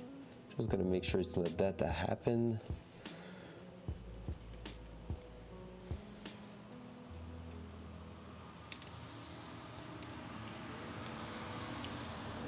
There we go. Let's double check, make sure that I haven't messed it up. Yellow in A is what we want, that's how we were. So let's double check that. What's up, Kratos? Oh no, I forgot to turn it up. Oh my god. I always forget. Alright. And Cowboy Curtis and John B. the Genie. Robocop, the Terminator, Captain Kirk, Darth Vader, Lopan, Superman, every single Power Ranger, Bill S. Preston, and Theodore Logan. How we doing, Kratos? Oh my god, so it begins. Alright, I need that to cheer me up. Cheer me up, so that's perfect. Black Knight, and Benito Mussolini, and the Blue Meanie, and Cowboy Curtis and John B. the Genie. Robocop, the Terminator, Captain Kirk, and Darth Vader, Lopan, Superman, every single Power Ranger, Bill S. Preston, and Theodore Logan. Spock, the Rock Dog, Ock, and Hulk Hogan. Hell yeah. Then Gandalf the Grey. Oh my god, how many of them? Oh wow. Alright, look what you started, Kratos. Look what you freaking started. I hope you feel bad. We're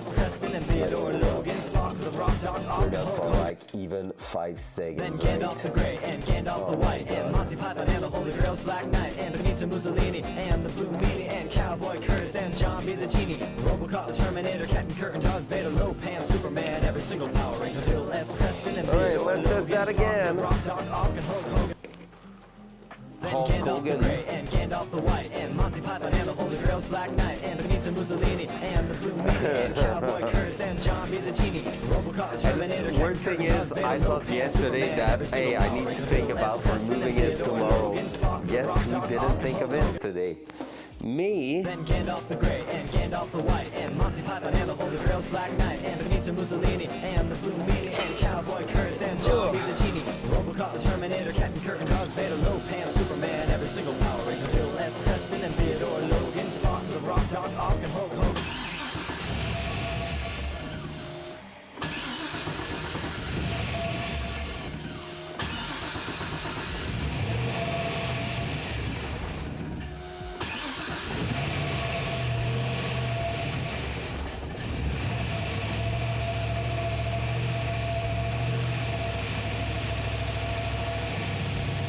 errors in the triggers.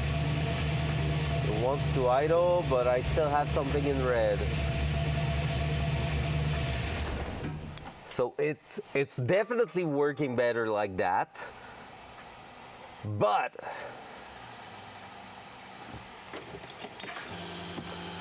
trigger sync level. CL out state, what is that?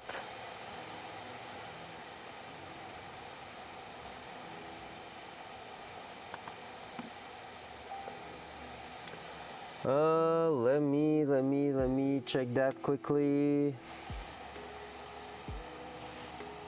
Nice, let's go. That's true, that's actually true, Dadu. Fully true. All right, P1301 Rebel LS. Well, I'll take NSP home travel initializing because it doesn't get out.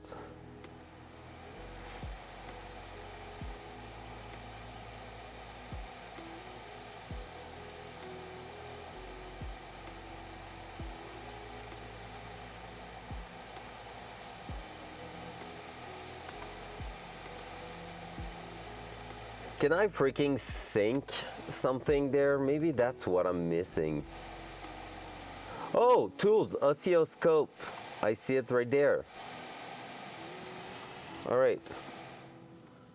Let me disable the fuel tuning, the injector and the fuel pump.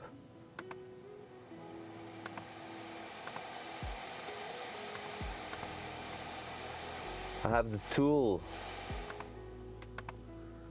Disabled injector, and then in the engine function, fuel pump, disable it, restart that, click, boom, boom, everything's working, oscilloscope, right there, and let's crank.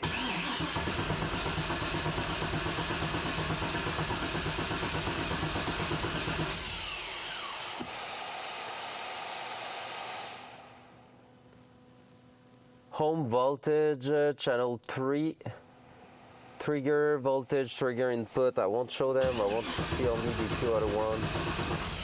Okay, I'm getting something there, and the home is actually, home input state is doing something.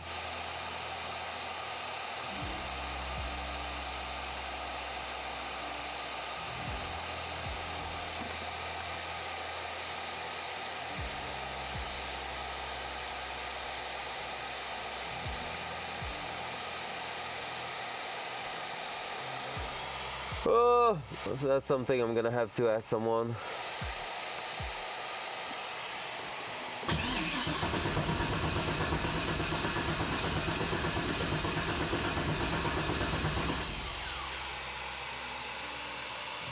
All right. I think for now that's gonna be it. Ugh.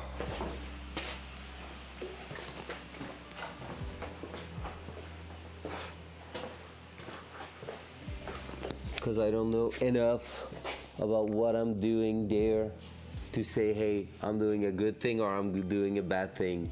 Maybe I'm overheating the starter also at the same time. Low. So I will have to double check. You see smoke? Yeah, I've seen smoke on the other side where I just look, right? Let me crank it just a little bit to see where it was from.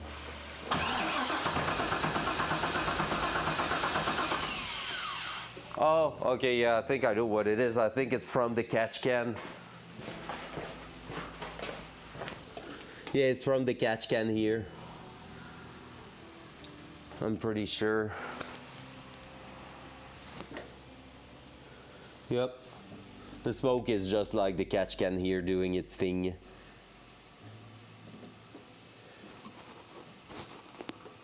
Might need to take a look soon just to see if we had something.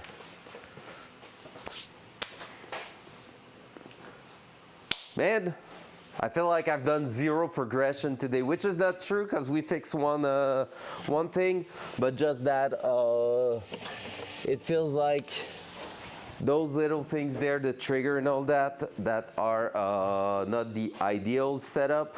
I'm still gonna message my like the guy I want to tune the Datsun, see if he can build me a base map out of what I have right now, and basically I'm gonna ask him at the same time, hey, like most of the time I'm not getting any error message, however it happened a few times that 1301 happened to show up, and I'm not sure what that means. So I'll see what he answers. Maybe he's gonna be like, pay me and I will solve it, and that's fair. Otherwise, yeah, we're gonna see what's up with it. I'm gonna put the battery charger tonight on, just because like we've been cranking it a lot and everything, so we're just gonna make sure it's on top level of electricity. Otherwise, like I said, I don't feel like we've done a lot of progression. I just feel like it's that kind of moment where it's gonna get a little bit rough to diagnose everything. Maybe tomorrow we're gonna focus on the hood strut, so that way I can say, hey, we've made something right, and that's just gonna basically help us get a bit of progression without worrying too much and not feeling too bad about it. So yeah.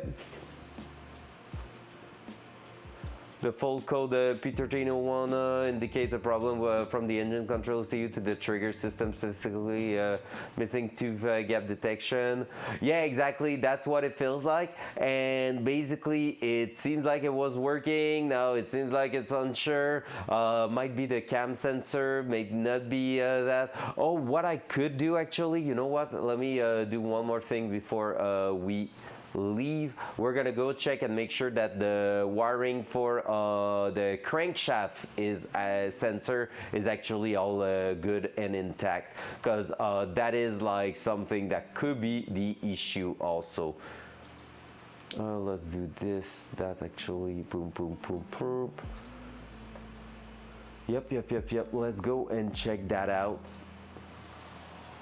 because that could be a real big thing. So what I'm gonna do is close the hood. We're gonna raise the car. Whee! Front cam. Because if that got like damaged, like it melted onto something like the exhaust or whatever, because it's on the same side as the downpipe, that could explain a lot of things.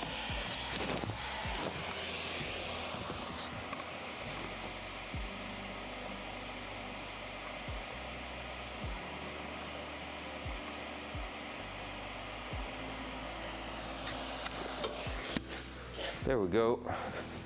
Just gonna do that for now. That thing can go up, but at this point might as well remove it, just so we don't have any issues. Hop, hop, hopla, hopla. Let's do that. Yeah, but yeah, that's why we were working on the cam sensor, Dadu. Like, we're trying to figure out what's wrong with it, like with the trigger system, because it's basically missing one thing, which is the home travel, and the home travel is technically the cam sensor, but let's go check if for any reason it's something else.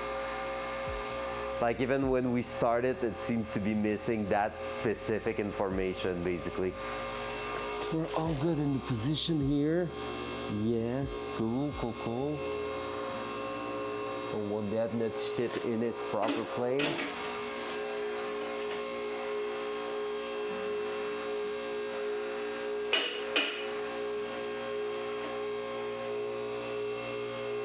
And yeah, so the idea tomorrow will be maybe a hood strut to get a bit of progression on that, make that an easy win technically speaking, and then from there, yeah, we'll see where we're heading. Brakes will be nice.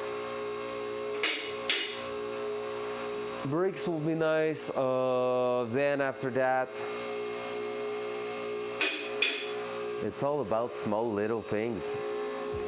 Fixing the oil leak on the front cover could be fun. That one I'm tempted to do something a bit nasty, not gonna lie. But that would work. Which is like a bit of GB weld around the welds. So let me just double check in here.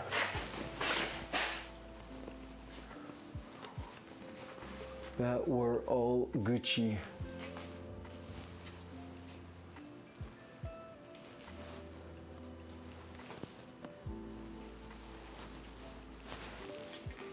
So that's that.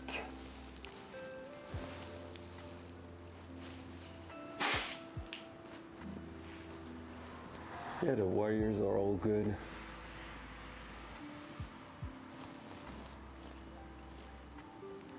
All good and extracting in a way that it doesn't contact anything dangerous, so we are good there. So it shouldn't be an issue, to be honest. That's the crazy part.